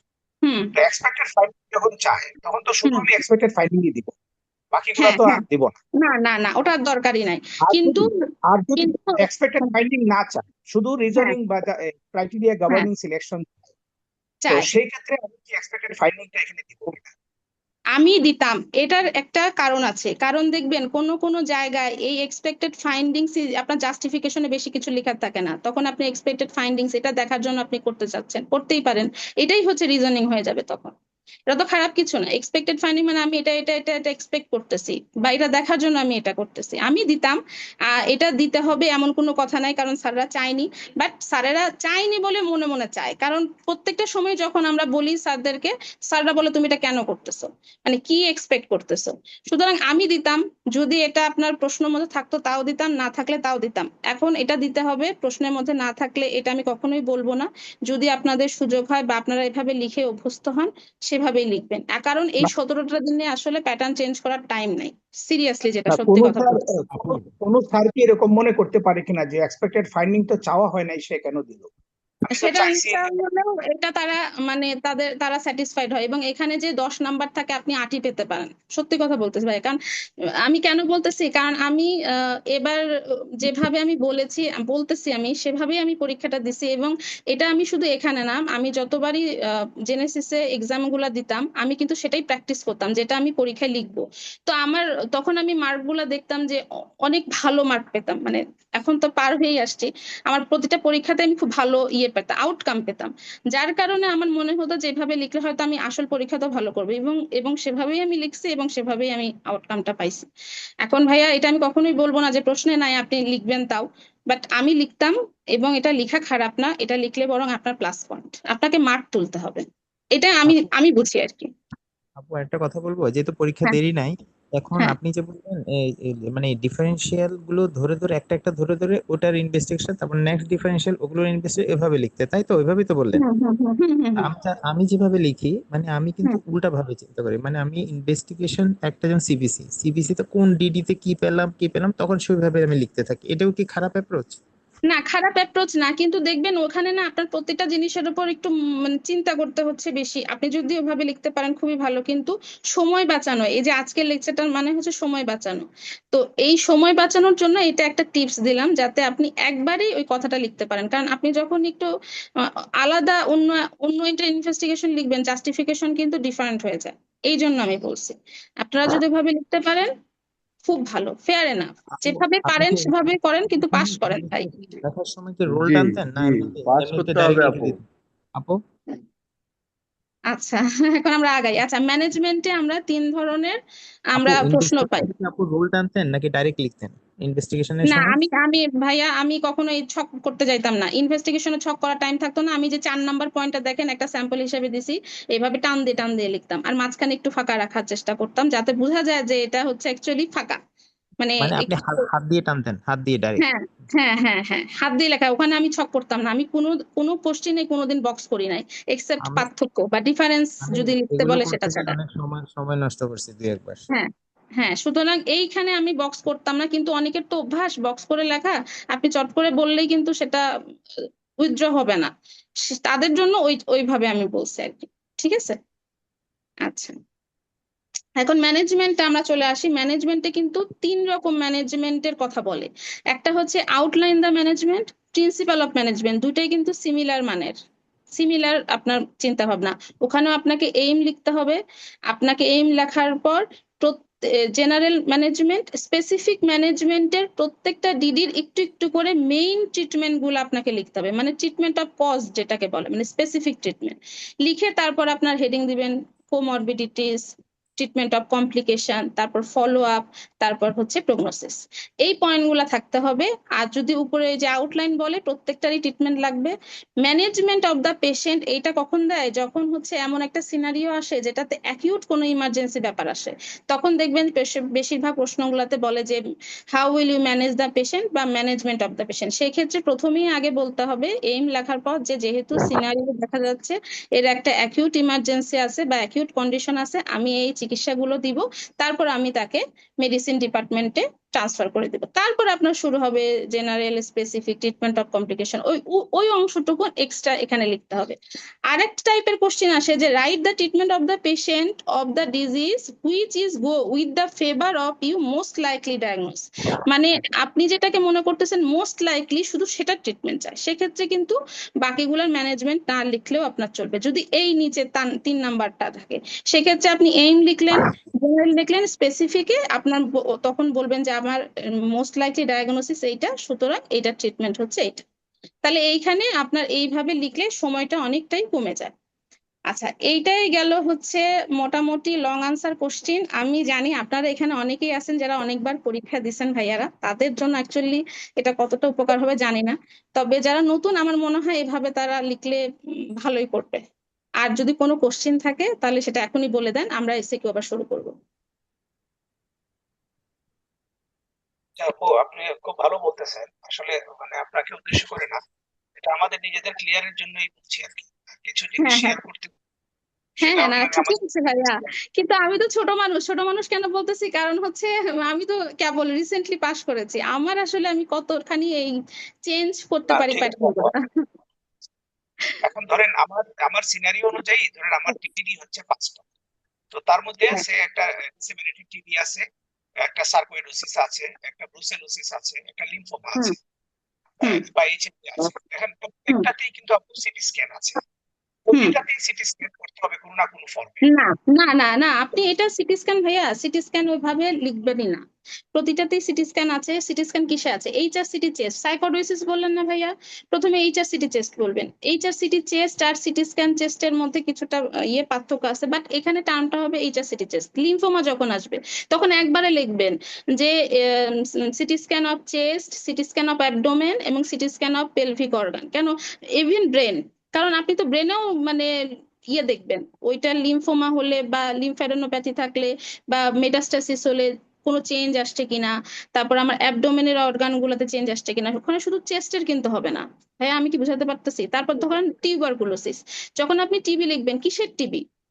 আপনি হয় টিবি হবে পালমোনারি টিউবারকুলোসিস অথবা ডিসেমিনেটেড। ডিসেমিনেটেড মনে করেন স্পাইনের ডিসেমিনেশন, হ্যাঁ, হ্যাঁ, তখন স্পাইন ডিসেমিনেটেড। টিবির ওই সিটি ওই এক স্ক্যান লাইনের মধ্যে, হ্যাঁ, এক লাইনের মধ্যেই আপনি লিখে দিলেন যে সিটি স্ক্যান অফ অ্যাবডোমেন, তারপর হলো চেস্ট, পেলভিক অর্গান, এটা করছি for identification of the abdominal TB and lymphadenopathy, এটাও লিখতে পারেন, কোনো সমস্যা নেই। আচ্ছা, তাহলে আপু আমার সিটি স্ক্যানটাই বিভিন্ন ফর্মে অনেকবার লিখতে হচ্ছে, এটা কোনো সমস্যা না? না, অনেকবার আপনি তো লিখতে ওভাবে লিখছেন না ভাইয়া। আমি বললাম এইচআর সিটি চেস্ট লিখলেন, ওটা সার্কোইডোসিস শেষ। এইচআর সিটি আর সিটি চেস্ট তো সেম জিনিস না, মানে একটু কিন্তু পার্থক্য আছে। একটাতে আমরা প্যারেনকাইমা দেখি ভালো করে, আর একটা হচ্ছে প্যারেনকাইমার সাথে আরো অর্গান দেখি। এইচআর সিটি চেস্ট আমরা কি সবসময় লিখি, বা সিটি স্ক্যান চেস্ট, দুইটা ডিফারেন্ট জিনিস না, দুইটা কিন্তু ডিফারেন্ট না না, জিনিস। এইচআরসিটি তো আলাদা, হ্যাঁ এইচআরসিটি হ্যাঁ তো সার্কোইডোসিস আলাদা। হ্যাঁ, এটাই আমি বললাম। আপনি দেখবেন সিটি যে স্ক্যান, পরীক্ষার সময় এটা নিয়ে কোনো প্রবলেম হয় নাই। আপনি যে ডিডি গুলা লিখবেন দেখবেন, আর যদি বলতেছেন যেটা একবারই লিখবেন, লিখে ওখানে একসাথে ওই লাইনটা লিখে দিবেন জাস্ট খালি পাশে, যে to identify the any lymphoma or any other metastasis in the abdomen or for TB or lymphoma. এটাও লিখবেন, কোনো সমস্যা নাই, কিন্তু একই ইনভেস্টিগেশন বারবার লিখতে যাবেন না, এটা খারাপ। দরকার জাস্টিফিকেশনে টান দিয়ে আর একটা জাস্টিফিকেশন লেখেন, কিন্তু ওইটা একই ইনভেস্টিগেশন বারবার লিখবেন না, এটা ঠিক না। ঠিক আছে। ঠিক আছে, তাহলে ভাই আমরা নেক্সট তো আগাই এখন। তাহলে এসিকিউ রাইটিং, এখন এসিকিউ এর ক্ষেত্রে এটা তো খুবই ইন্টারেস্টিং। এখানেও আপনাকে দেখতে হবে যে নাম্বার কেমন আছে আর হচ্ছে প্রশ্ন কয়টা আছে। যেমন ধরেন এই কোশ্চেনটা, যে একটা 35 বছরের old man attended emergency room with complaints of blurring of vision with partial blindness for 6 hours and he gives history of headache, dizziness and vertigo for 14 hours and following a recreational tour with his colleagues এটা few days back বা 9 days back. এখন দেখেন ভাই, এখানে এত চমৎকার question দিছে, 5টা ইনভেস্টিগেশন চাইছে, পসিবিলিটিস কি হতে পারে চাইছে, 2টা ড্রাগের নাম চাইছে। এখানে কোনো কিছুই এক্সট্রা লেখার কোনো দরকার নাই, ইনভেস্টিগেশন এইটা। যেহেতু এখানে পসিবিলিটিস চাইছে, তাহলে আমরা এসিকিউতে আমরা সবসময় কি লিখি? ইথানল আমরা করে সবসময় ডায়াগনোসিসটা লিখি।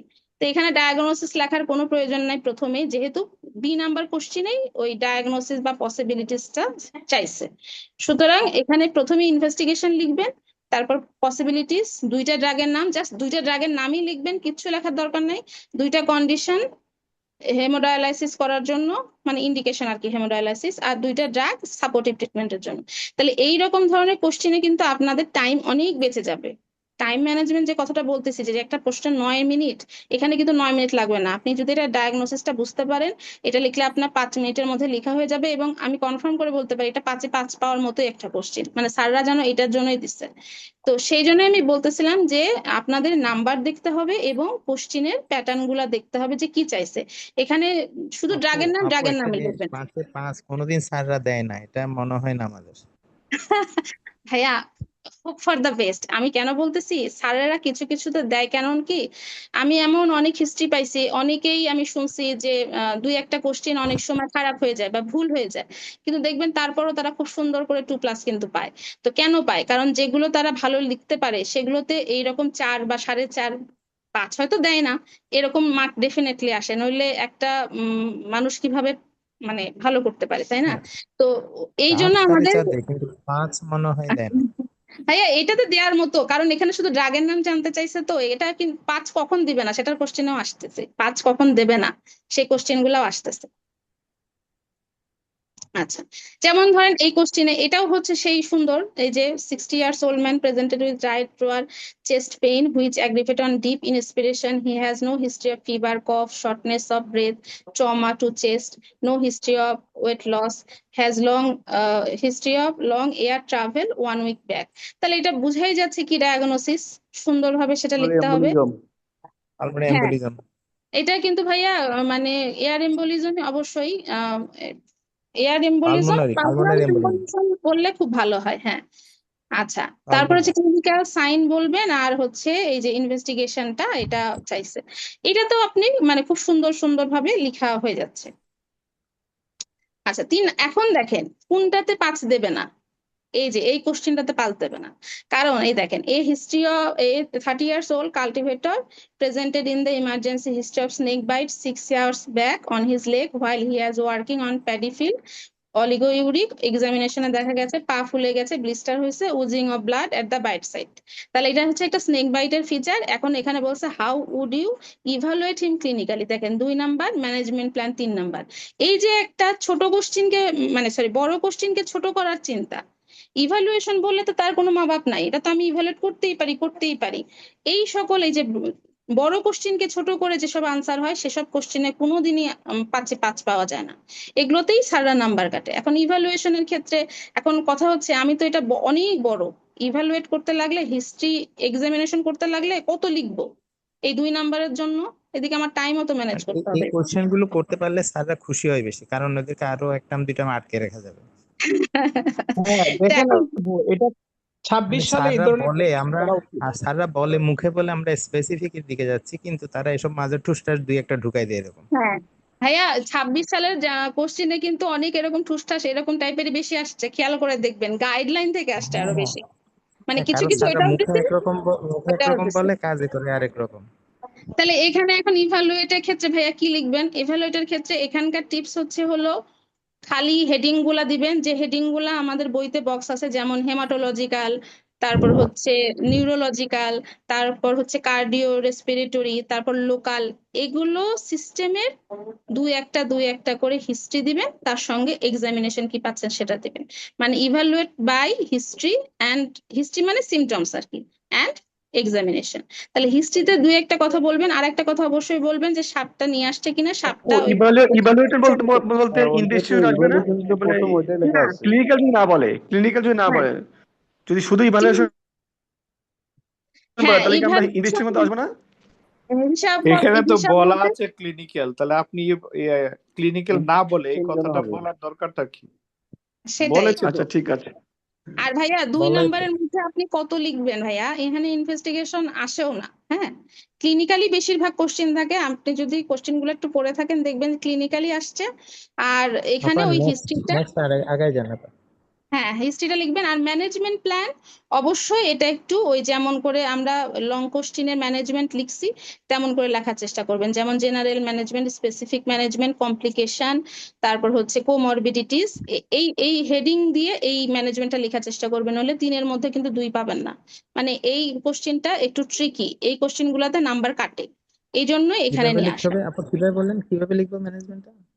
মানে ম্যানেজমেন্ট প্ল্যান, এখানে প্ল্যান জানতে চাইছে আপনি কিভাবে ম্যানেজমেন্ট করবেন, তাহলে ওখানে প্রথমে আসবে যে পেশেন্ট যখন আসলো তাহলে আপনার এখানে এইম কি কি, এখানে জেনারেল ম্যানেজ করবেন, এখানে আপনার হচ্ছে স্পেসিফিক ম্যানেজমেন্ট করবেন, তারপর হচ্ছে কোনো কমপ্লিকেশন ডেভেলপ করলো কিনা সেটার ম্যানেজমেন্ট করবেন, আবার ওই ট্রিটমেন্টের ফলে কোনো রিঅ্যাকশনারি প্রবলেম হলো কিনা সেটারও ম্যানেজমেন্ট করবেন। এই হেডিং কয়টা থাকতে হবে, বুঝাতে পারছি ভাইয়া?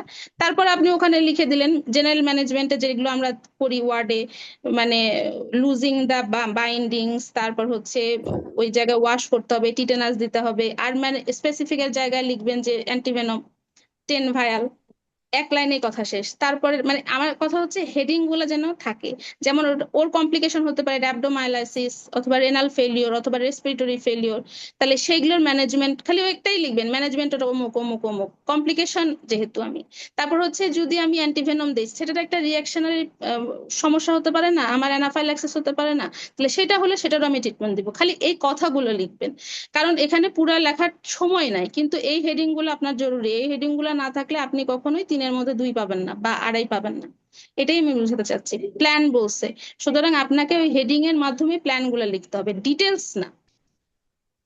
আচ্ছা আপু, আচ্ছা আগে তো শুনতাম যে স্যাররা বলতো যে হ্যাঁ ট্রিটমেন্ট আর ম্যানেজমেন্টের মধ্যে যে পার্থক্যটা আর কি, ম্যানেজমেন্ট মানে এখানে ইনভেস্টিগেশন, তারপরে ক্লিনিক্যাল ইভালুয়েশন সহ ট্রিটমেন্ট সহ আসবে, কমপ্লিকেশন ম্যানেজমেন্ট। ভাইয়া এই তো কথাটা এখানে কখন হবে জানেন? ভাইয়া এই কথাটা কখন হবে জানেন? মানে আপনার কথাটা আমি বুঝতে পারছি, এটা আগেকার দিনে এই কোশ্চেনটা আসতো বা এমসিপিএস এ এই টাইপের কোশ্চেনটা আসে, এখনো আসে। সেটা হচ্ছে এই যে এ নাম্বার কোশ্চেনটা থাকবে না, একটা সিনারিও দিবে, how will you manage the patient, ঠিক আছে? তখন ওই পেশেন্টের ক্ষেত্রে আপনার ইভালুয়েশন আসবে, এই ইভালুয়েশনের প্রশ্নটাই মধ্যে তো ভুল হয়েছে, কারণ প্রথমে ক্লিনিক্যালি ইভালুয়েট করার পরে পরে বলবে ম্যানেজমেন্ট প্ল্যান না বলে এখানে ট্রিটমেন্ট প্ল্যান বলবে। ট্রিটমেন্ট দেওয়া দরকার ছিল, তো ট্রিটমেন্ট ম্যানেজমেন্ট দিলে তো ইনভেস্টিগেশনটাও তো আসতেছে, কিন্তু এ নাম্বারে তো ইনভেস্টিগেশন নাই, শুধু নাই। Clinical evaluation. হ্যাঁ হ্যাঁ হ্যাঁ। হ্যাঁ, তো তাহলে ভাইয়া এখানে এখন এই ইনভেস্টিগেশনটা অ্যাড ভাই করতে হবে। ভাই একটা খুব ভালো পয়েন্ট ধরছে আপু, কি এটার উত্তর কি হবে? না, আমি এই ক্ষেত্রে আমি কখনোই বলবো না ইনভেস্টিগেশন লিখতে, কারণ হচ্ছে ম্যানেজমেন্ট মানেই হচ্ছে আপনার ম্যানেজমেন্টে তখনই আপনি এটা লিখতেন, মানে আমি লিখতাম, মানে আমার ক্ষেত্রে আপনি যদি আমাকে প্রশ্ন করেন আপু আপনি কি আমার উত্তর কথা হলো, লিখবেন? আপু এরকম হুম। হাইড এন্ড সিক না খেলে স্যাররা গ্রামাটিক্যালি কারেক্ট করে এরকম একটা পরীক্ষা লিখে না, কোশ্চেন গুলো কেন করে না? এই ধরনের একটা কনফিউজিং একটা বিতর্ক রেখে দেয় সব সময়। না, এখানে আমি যতটুকু বুঝতে পারছি এ, সেটা হচ্ছে এখানে উপরের ইভালুয়েশনটা তো আর করা হয়েছে, দেন বি তে যখন আমরা অ্যান্সার করব তখন বলতে হবে যে ফর এই কনফার্মেশন অফ দা এই এই পয়জনাস স্নেক বাইট হ্যাঁ, আমি ইনভেনোমাস। ব্যাট সাইড দুইটা টেস্ট করে নিব, হ্যাঁ এই 20 মিনিট হোল ব্লাড টেস্ট আর হচ্ছে হিমোগ্লোবিন ইউরিয়া। হ্যাঁ, এটা 20 মিনিট। করার পরে হ্যাঁ 20 আমি মিনিট। ট্রিটমেন্টটা দিব। হ্যাঁ 20 মিনিট হ্যাঁ, ব্লাড টেস্ট ক্লটিং করলে তো টেস্টের আমি আবার একটু মজা আছে। এই 20 মিনিট ব্লাড ক্লটিং টেস্টটা কিন্তু আপনি সাইনের মধ্যেও লিখতে পারেন, মানে এটা ওটা টেস্ট ওখানেও প্লাস লেখা যাবে, সাইন, ঠিক আছে? ওখানেও লেখা মানে যাবে। হ্যাঁ, আপনি দুই জায়গায় ওটা ওইভাবে ট্রিকি ভাবে লিখতে পারেন, সেটাই বরং ভালো হবে ভাইয়া। কারণ আপনি যদি এখানে মানে ইনভেস্টিগেশন লিখতে যান আপনি সময় পাবেন না, এটা তো লং কোশ্চেন না ভাইয়া না, এটা। এইটুকু লিখতে হবে, এই যে হ্যাঁ কতটুকু দুইটা কথা, হ্যাঁ হ্যাঁ এইটুকু উপরে লেখলে আর এখানে লেখা লাগবে না। হ্যাঁ, আমি ওই না, সাইনের এখন মধ্যে আমি আমি লিখার কথা বলতেছিলাম, একটু যে আগাই ওইটা যায়। আমি আসলে ওই তো দুইটা আপু দুইটা সিমটম, perfect, দুইটা সাইন আর perfect. দুইটা ইনভেস্টিগেশন, তারপর ট্রিটমেন্ট তো দিতে হবে আপু। হ্যাঁ আপু ট্রিটমেন্ট দুইটা আমি সাইন দিতে হবে। সিমটম, দুইটা Confirming investigation. that it is a আচ্ছা, poisonous snake. আমি এই পেশেন্টটার ট্রিটমেন্ট করব কিভাবে যদি আমি তার রেনাল ফাংশন, লিভার ফাংশন না জানি? না ভাই, অলরেডি এটা লিভার লিখতে হবে, আপনার লিভার ফাংশন তো সংকীর্ণ, লিভার ফাংশন, রেনাল ফাংশন অবশ্যই লিখতে হবে। এক্স্যাক্টলি, ওগুলা তো হ্যাঁ লাগবে, এগুলা তো লাগবে। রাখবে। তাহলে তো সিবিসি, আমি আলটিমেটলি সিবিসি করব, সিবিসি রেনাল লিভার ফাংশনে দেখবো, তারপরে হ্যাঁ, 24 আপনারা যদি এখানে আওয়ার। ইনভেস্টিগেশন লিখতে যান তাহলে বড় ভুল করবেন, আমার কাছে সেটাই মনে হয়েছে, আমি সেটাই বললাম। এখন তারপরে যদি আপনারা মনে করেন যে না আমরা লিখবো, তাহলে না লিখেন, না কারণ না এখানে আপু, আমরা লিখতে আপু চাই শুনুন, না, যখন লিখতে চাই না। ম্যানেজমেন্ট যখন বলে তখন তো ইনভেস্টিগেশন কথা বলে যে অ্যাজ এ হোল ম্যানেজমেন্ট, ট্রিটমেন্টও লাগবে না। যখন মানে ম্যানেজমেন্ট দ্য পেশেন্ট, তখন তো অবশ্যই ইনভেস্টিগেশন লাগবে আমি আপু। তো সেই কথাই লিখে দিলাম ম্যানেজমেন্টে ভাইয়া, যে যদি এই পেশেন্টের কোনো কমপ্লিকেশন হয় তাহলে আমি সেই কমপ্লিকেশন, আমি তো ওখানে একটা গ্যাপ রেখেই দিলাম, এখন ইনভেস্টিগেশন করে দেখুক যেগুলো আছে কিনা। আমার কাছে তো সেটা চাইনি। ম্যানেজমেন্ট মানে আপনি কিভাবে এই পেশেন্টটাকে ম্যানেজ করবেন ওয়ার্ডে, তাহলে আপনি যে টেস্টগুলো করতে দিবেন, হ্যাঁ আপনি বলতে পারেন যে I will send the blood for এটা এটা এটা, হ্যাঁ লিখলেন, সেটাও একটা যে সেন্ড ব্লাড ফর ইনভেস্টিগেশন, এটাও একটা পয়েন্ট অফ ম্যানেজমেন্ট, এভাবে লিখতে পারেন। কিন্তু আপনি এখন রেনাল করবেন, এটা করবেন, এইভাবে লেখাটা আমার মনে হয় না মানে খুব ভালো কিছু হবে। তারপর আপনাদের বিবেচনা। আচ্ছা আমরা আগাই ভাই, অনেক আপু ভাইয়ারা করছেন। আচ্ছা A24, এই যে দেখেন এই কোশ্চিনে হচ্ছে দের এই যে 28 years old man presented with penile ulcer and right inguinal swelling, এটা হলো জানুয়ারি 2021-এ আসছিল। তাহলে এখানে তিনটা পয়েন্ট চাইছে হিস্ট্রি, তিনটা পয়েন্ট চাইছে clinical examination for the diagnosis and possible explanation with possible explanation, আবার plan of investigation with reasoning of selection. দেখেন এখানে মাত্র 2 নাম্বার দিছে, কিন্তু এমন জিনিস দিছে যেটা হচ্ছে লং কোশ্চেনের মতো। তা ওটার একটা স্যাম্পল আমি একটু নিয়ে আসছি, যে আমি এভাবে লিখা যায় আর কি। এই যে তিনটা হিস্ট্রি কিভাবে লিখবেন, এই যে মেইন ব্রড হেডিং এ লিখবেন, আর ওই যে ওখানকার যে এক্সপ্লেনেশন চাইছে, মানে কোনটা পেইনফুল কোনটা পেইনফুল না, তারপর লিম্ফেডেনোপ্যাথি কোনটা পাওয়া যাবে পেইনফুল না, সেটা মানে হচ্ছে কোন ডিজিজ, তারপর হচ্ছে কোন হিস্ট্রি, এই যে তিনটা হিস্ট্রি, কিন্তু এর ভেতরে এই কথাগুলো লেখা। তারপর হচ্ছে তিনটা এক্সামিনেশন, প্রথমটা হচ্ছে আলসার এক্সামিনেশন, কোন আলসার কিরকম দেখতে, সেইটা হচ্ছে লেখা, ঠিক আছে? তারপর হচ্ছে ইনগুইনাল লিম্ফেডেনোপ্যাথি এক্সামিনেশন, কোনটা টেন্ডার নন টেন্ডার, এটা পাশে লেখা। আর টেম্পারেচার, মানে তিনটা হিস্ট্রি, তিনটা এক্সামিনেশন চাইছে, প্লাস পসিবল এক্সপ্লেনেশন চাইছে উইথ ডায়াগনোসিস। তাহলে সেটা এভাবে লিখতে হবে। দেখেন কোশ্চেনটা কিন্তু বেশ বড়, কিন্তু যদি মাথায় থাকে তাহলে কিন্তু লিখতে সময় মানে খুব একটা লাগবে না, এইভাবে মানে পয়েন্ট করে জাস্ট লিখতে হবে। একটা প্রিভিয়াস একটা স্লাইড একটু দেখেন। আচ্ছা এটা ভাইয়া, এর জি জি, এর আগেরটা আচ্ছা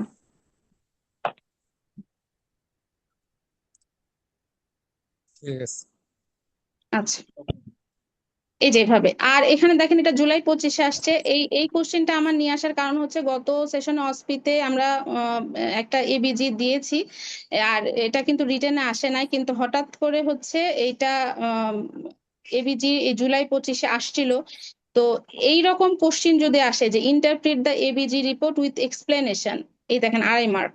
আবার হচ্ছে briefly discuss the principal of management in this case with the rationality, 2.5 mark. তাহলে সেই ক্ষেত্রেও আপনাকে একটু ট্রিকি হয়ে লিখতে হবে। তাহলে কিভাবে এটা লিখবেন, এটার একটু স্যাম্পল নিয়ে আসছি। সেটা হচ্ছে যে এই যে প্রতিটা কম বেশি এটা কি বোঝাচ্ছে, যেমন পিএইচ কম ছিল অ্যাসিডেমিয়া, কার্বন ডাইঅক্সাইড বেশি তার মানে এটা প্রাইমারি অ্যাসিডোসিস, এটা বেস বেশি বাইকার্বনেট বেশি তার মানে এটা হচ্ছে রেনাল কম্পেনসেশন শুরু করছে অলরেডি। আর পিএইচ তারপরেও লো তার মানে এটা ফুললি ইয়া হয় নাই, এটা হচ্ছে অ্যাকিউট অন ক্রনিক কেসে রেসপিরেটরি অ্যাসিডোসিস এটা হয়েছে। আর পার্শিয়াল প্রেসার অফ অক্সিজেন কম মানে সিভিয়ার অক্সেমিয়া এটা বুঝাইছে। মানে ওখানে বলছে যে এক্সপ্লেন বা কোশ্চেনটা দেখেন বলছে যে উইথ এক্সপ্লেনেশন, তাহলে এটাই হচ্ছে আমার সেই এক্সপ্লেনেশন। জাস্ট খালি তীর চিহ্ন দিয়ে লিখবেন, মানে ইনক্রিজ ডিক্রিজ এটা লেখার দরকার নাই, প্যারামিটার গুলো লেখার দরকার নাই, তাহলে টাইম বেঁচে যাবে আপনাদের। তাহলে ডায়াগনোসিসটা কি হবে এটা একটু মাথায় রাখবেন। যদিও এখন সময় নাই, কিন্তু এই সিনারিওতে এটা কেন অ্যাকিউট অন ক্রনিক, এটা কেন মিক্সড অ্যাসিড বেস ব্যালেন্স না, এই জিনিসগুলো আপনারা একটু দেখে নেবেন। এটা কিন্তু আমার কাছে কেন জানি মনে হচ্ছে রিটেনে আসতে পারে, কারণ প্রতিবারই 25 সাল থেকে দেখবেন প্রতি সেশনে একটা করে ম্যাথমেটিক্যাল কিছু দিচ্ছে। প্রথমে জানুয়ারি 25-এ মনে হয় দিল ক্যালকুলেটেড কারেক্টেড ক্যালসিয়ামের ফর্মুলা লিখতে বা ওটা বের করতে। দ্বিতীয়টাতে আসলে যে এরকম এবিজির একটা ব্যাপার। তৃতীয়টাতে গত সেশনে যেটা 26-এ আসলো অসমোলালিটির হচ্ছে আপনার সূত্র বা ফর্মুলা চাইছে।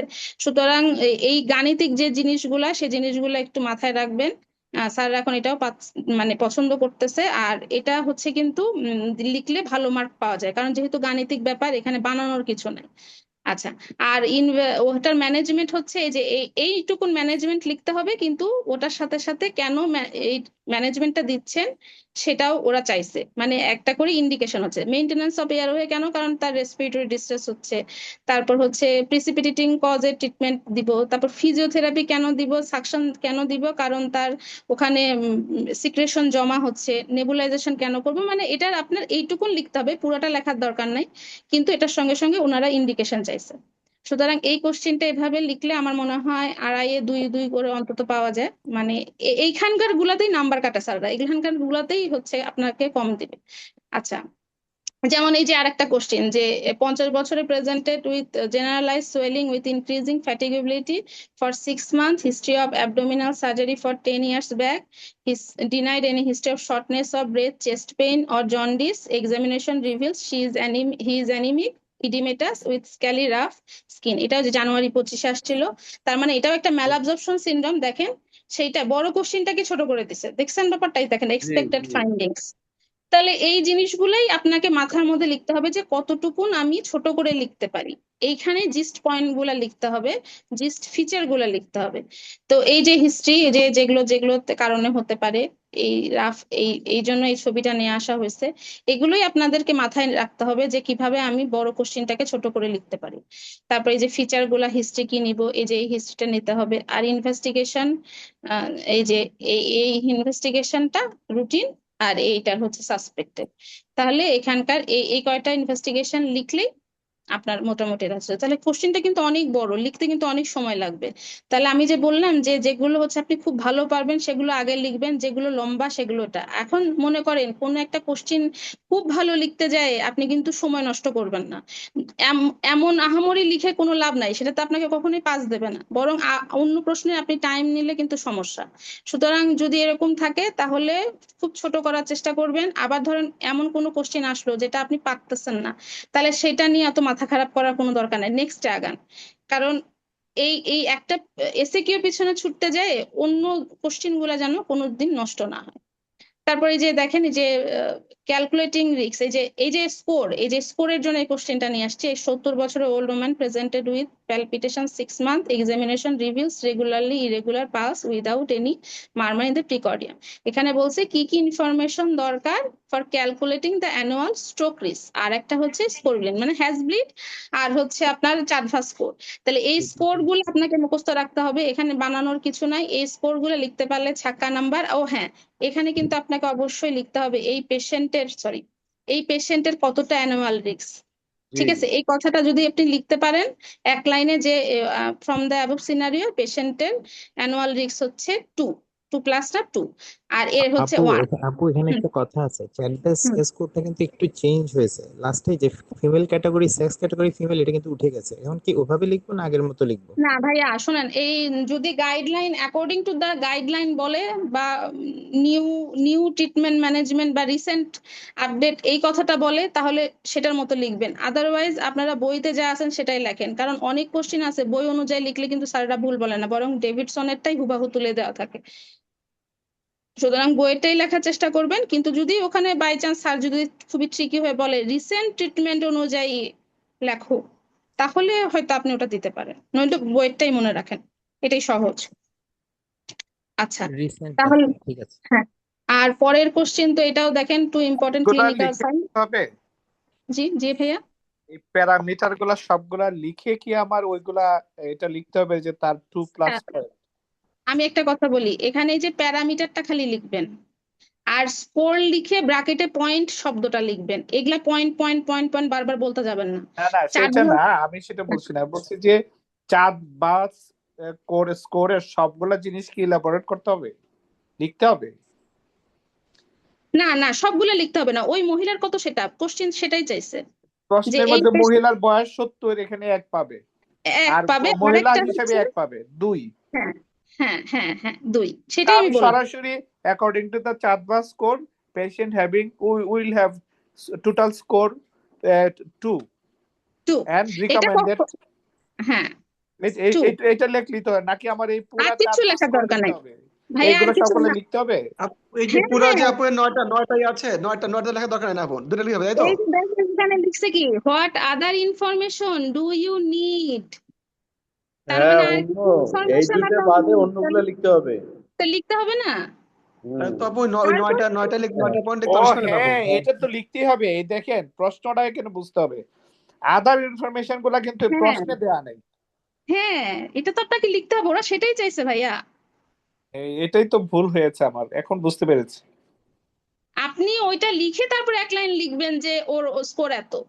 আমি কি বুঝতে পারছি? মানে নয়টাই লিখতে Right. হবে, ওই নয়টাই লিখতে হবে, তাই তো? আটটা নয়, হ্যাঁ। আপনি ওখানে আর কোনো অত চিন্তা ভাবনা না করে 9টাই লিখে দিবেন যে চারভার স্কোর, মানে আমার আদার ইনফরমেশন এটা, কিন্তু from above scenario this patient score is 2, only 2, শেষ, কথা শেষ, ওই প্রশ্ন শেষ। তারপর বলবেন যে ব্লিডিং রিস্কের জন্য তার প্যারামিটার হচ্ছে এইটা, এই পেশেন্টের হচ্ছে মাত্র 1, কারণ এই পেশেন্টের শুধু বয়সটাই লেখা আছে, এর আর কোনো সমস্যার কথা এই যে ব্লিডিং স্কোরের জন্য কিন্তু না। ঠিক আছে, ঠিক আছে। আগাই। আচ্ছা, তাহলে এটা লিখতে হবে। এই স্কোর কিন্তু এবার আসার সম্ভাবনা আছে, যদিও আসেনি এর আগে, আরো স্কোর আছে, যেমন ধরেন গ্লাসগো স্কোরটা প্যানক্রিয়াটাইটিস এর, ওটা একটু মাথায় রাখবেন, কারণ সিভিয়ারিটি দেখার জন্য কি করতে চান এই টাইপের একটা কোশ্চেন আসতে পারে। আর হচ্ছে হলো নিউট্রোপেনিক সেপসিসের, কারণ ওই যে ইমার্জেন্সি, যেটা অনকোলজিক্যাল ইমার্জেন্সির মধ্যে নিউরোপেনিক সেপসিস, যেটা এমএসসি যে এটা, হ্যাঁ, এইটা এই দুইটা স্কোর একটু ভালো করে মুখস্থ করবেন, কারণ এগুলো নাম্বার তোলা সহজ, এগুলো যদি হ্যাঁ এগুলো যদি আপনার দেয় তাহলে আপনি চট করে এটা লিখতে পারবেন। আচ্ছা, এটা হলো 7 নাম্বার, এটা হলো আচ্ছা 8, হ্যাঁ। তাহলে এখানে দেখেন, এইখানেও কোশ্চেনে হলো দিয়েছি যেটা 27 বছরের old man presented with pain weakness right hand. আচ্ছা ভাইয়া, এই কোশ্চেনটা গতবার আসছিল, এটা একটু দেখেন। Presented with pain weakness right hand for last 7 days with difficulties in holding pen. He also had pain in his inner side of the elbow. He denied any neck pain or trauma. He had fever. On examination, there are multiple hypopigmented patches over back. Some are inflamed and erythematous. এখন ভাইয়া এখানে কিন্তু কোনো diagnosis বলে নাই, এখন কিন্তু তারপরও হচ্ছে মানে কোশ্চেনটা দেখেন, টু ইম্পর্টেন্ট ক্লিনিক্যাল সাইন, এই যে ভাইয়া একটা একটা একটু দাঁড়ান, এই যেখানে বলছে next two important clinical sign would you like to reach a diagnosis. এখন যদি আপনি ডায়াগনোসিসটা না লেখেন তাহলে এই দুটো ইনভেস্টিগেশনের তো কোনো মিনিং থাকলো না, কারণ এটা স্যাররা চাচ্ছে যে ইনভেস্টিগেশন এটা, সেটাকে কনফার্ম করার জন্য আমি এই দুইটা ক্লিনিক্যাল সাইন দেখতে চাই। এখন আপনি বলেন ভাইয়া লেপ্রোসি, ভাইয়া ভালো করে বলেন তো এটা কি শুধু লেপ্রোসি? লেপ্রোসি তো সবাই লেপ্রা জানে। রিয়েকশন রিয়াকশন হবে। এটা লেপ্রা রিয়াকশন আর কি। শুধু তাই না ভাইয়া, এখানে আমি একটু বলি, এখানে লিখতে হবে লেপ্রোমেটাস লেপ্রোসি উইথ টাইপ 2 লেপ্রা রিয়াকশন।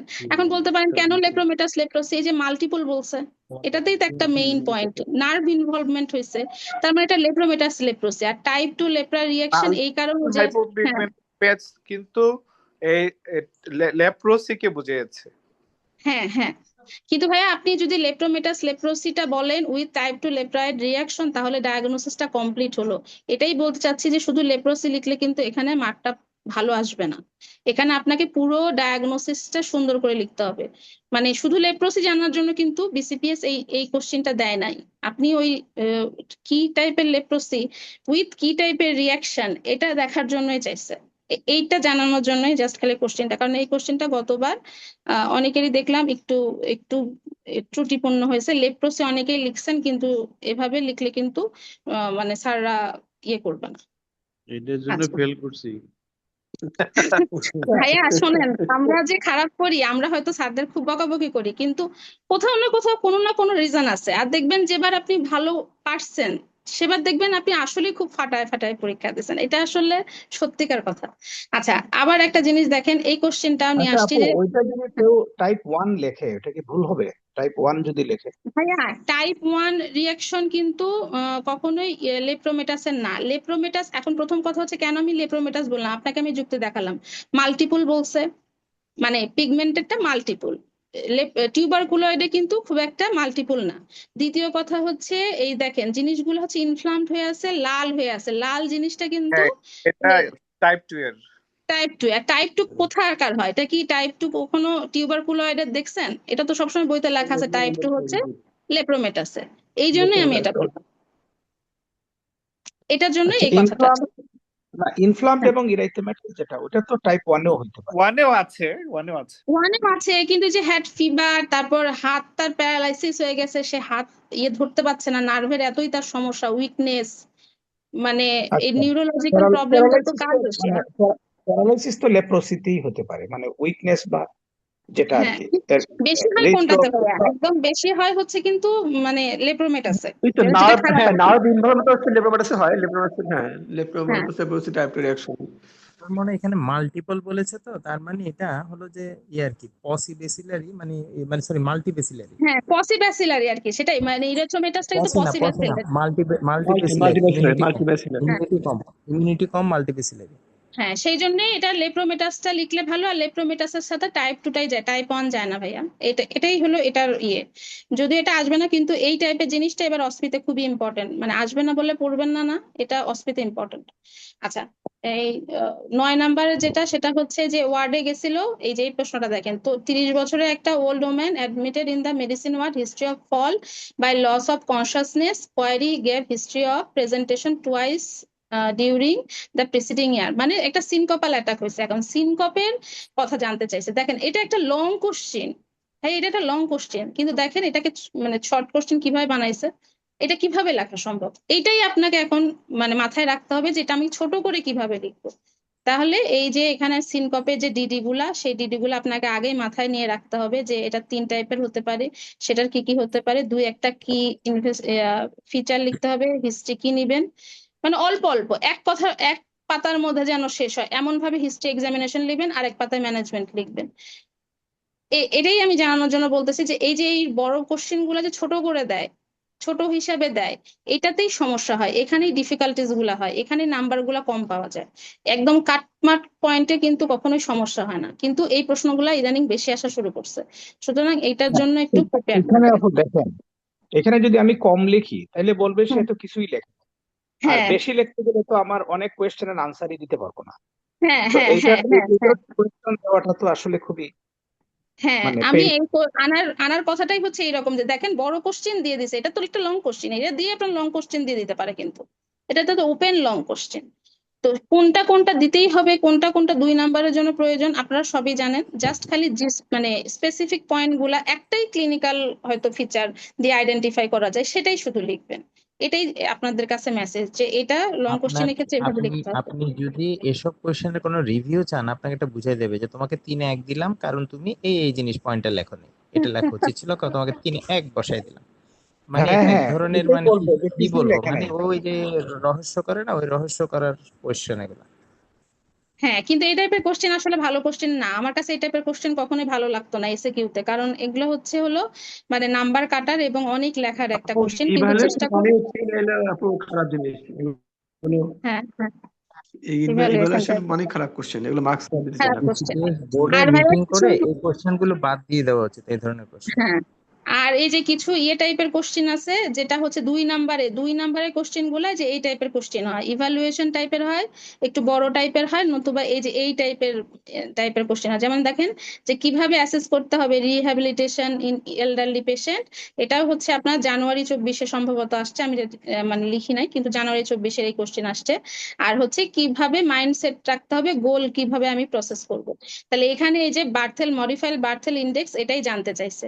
তার মানে আপনাকে যখন এই কোশ্চেনটা হবে, তাহলে আপনাকে লিখতে হবে যে I will assess the rehabilitation of the elderly patient by modified Barthel index, লিখে এই ইন্ডেক্সটা জাস্ট খালি লিখে নেবেন যে এই জিনিসগুলো আমি দেখতে চাই। এগুলো এত লিখতে পারবেন না ভাইয়া, এগুলো তো মনেও থাকবে না। বিশ্বাস করেন, আমি যে কতবার পড়ছি, আমার মানে অবস্থা খারাপ হয়ে যেত, কিন্তু মনে থাকতো না। কিন্তু এই পয়েন্টগুলো যেন মনে থাকে, মানে এই প্যারামিটার গুলো যে অ্যাসেস এর জন্য দরকার সেটা জাস্ট মাথায় রাখবেন।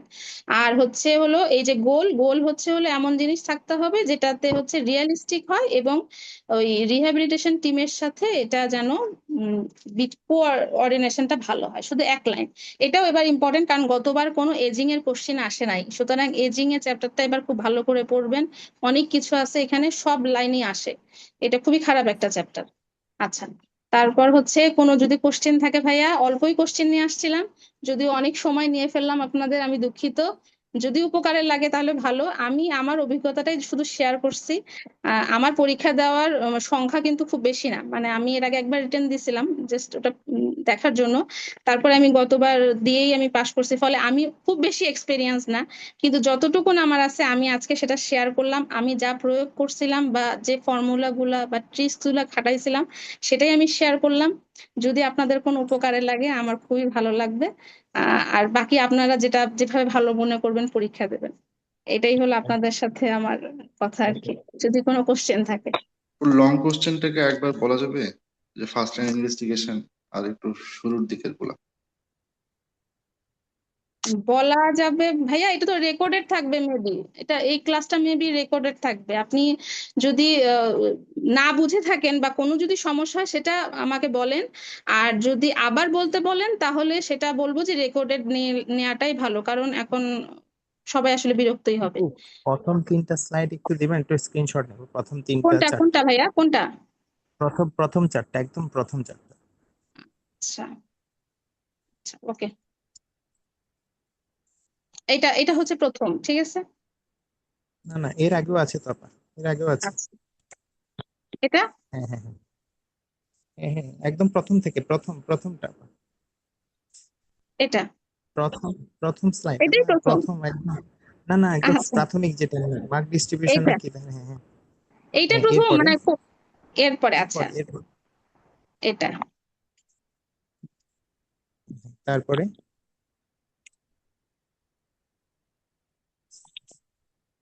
এরপরেরটা কি? আচ্ছা, এরপরটা হ্যাঁ হয়েছে, আর লাগবে না, থ্যাংক ইউ। আচ্ছা ভাইয়া, আর কারো যদি কোনো কোশ্চেন থাকে বা কোনো মন্তব্য থাকে তাহলে বলতে পারেন। আপু, ইফেক্টিভ ক্লাস হয়েছে, ধন্যবাদ। হ্যাঁ, খুবই চমৎকার ক্লাস নিয়েছেন আপু, থ্যাংক ইউ। ভাইয়া শুধু আমি জাস্ট বললাম তো, আমার অভিজ্ঞতাটাই শেয়ার করেছি, যদি আপনাদের উপকারে লাগে, আপনারা যদি এটা ফলো করেন আমার মনে হয় ঠকবেন না বা ভালোই করবেন। কারণ আমি জেনেসিসও আমি যখন পরীক্ষা দিতাম আমি কিন্তু ভালো মার্কই পেতাম, মানে আমি নিজেই অবাক হতাম যে আমি ভালোই পারতেছি, এটা আমাকে কনফিডেন্স বাড়ায় দিত, সেই জন্য সেভাবেই আমি মেইন পরীক্ষাতেও লিখছি। এই জন্যই আপনাদেরকে এটা শেয়ার করলাম। ঠিক আছে, তাহলে ভাইয়া আমি কি এখন এটা করবো, ক্লোজ করে দেবো? সানন্দা সুন্দর ক্লাস নিয়েছো, থ্যাংক ইউ। থ্যাংক ইউ ভাইয়া। Thank you, thank you.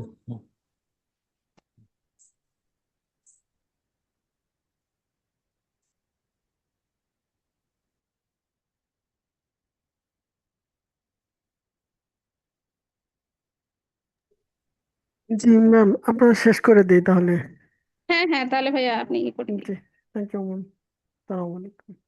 আচ্ছা ভাইয়া, এই যে এখানে একটা আপু, মানে আপু না ভাইয়া আমাকে একটা কোশ্চিন করছে, কোশ্চিনটা আমি একটু বলে দিই যে চার্টভার স্কোর 2.2% কিভাবে কাউন্ট হয়। না ভাইয়া, আপু বা ভাইয়া, এটা এভাবে কাউন্ট করবেন না। 2.2 আপনাকে লিখতে বলা হয়নি, ওখানে শুধু 2 হবে ওই কোশ্চিনটাতে।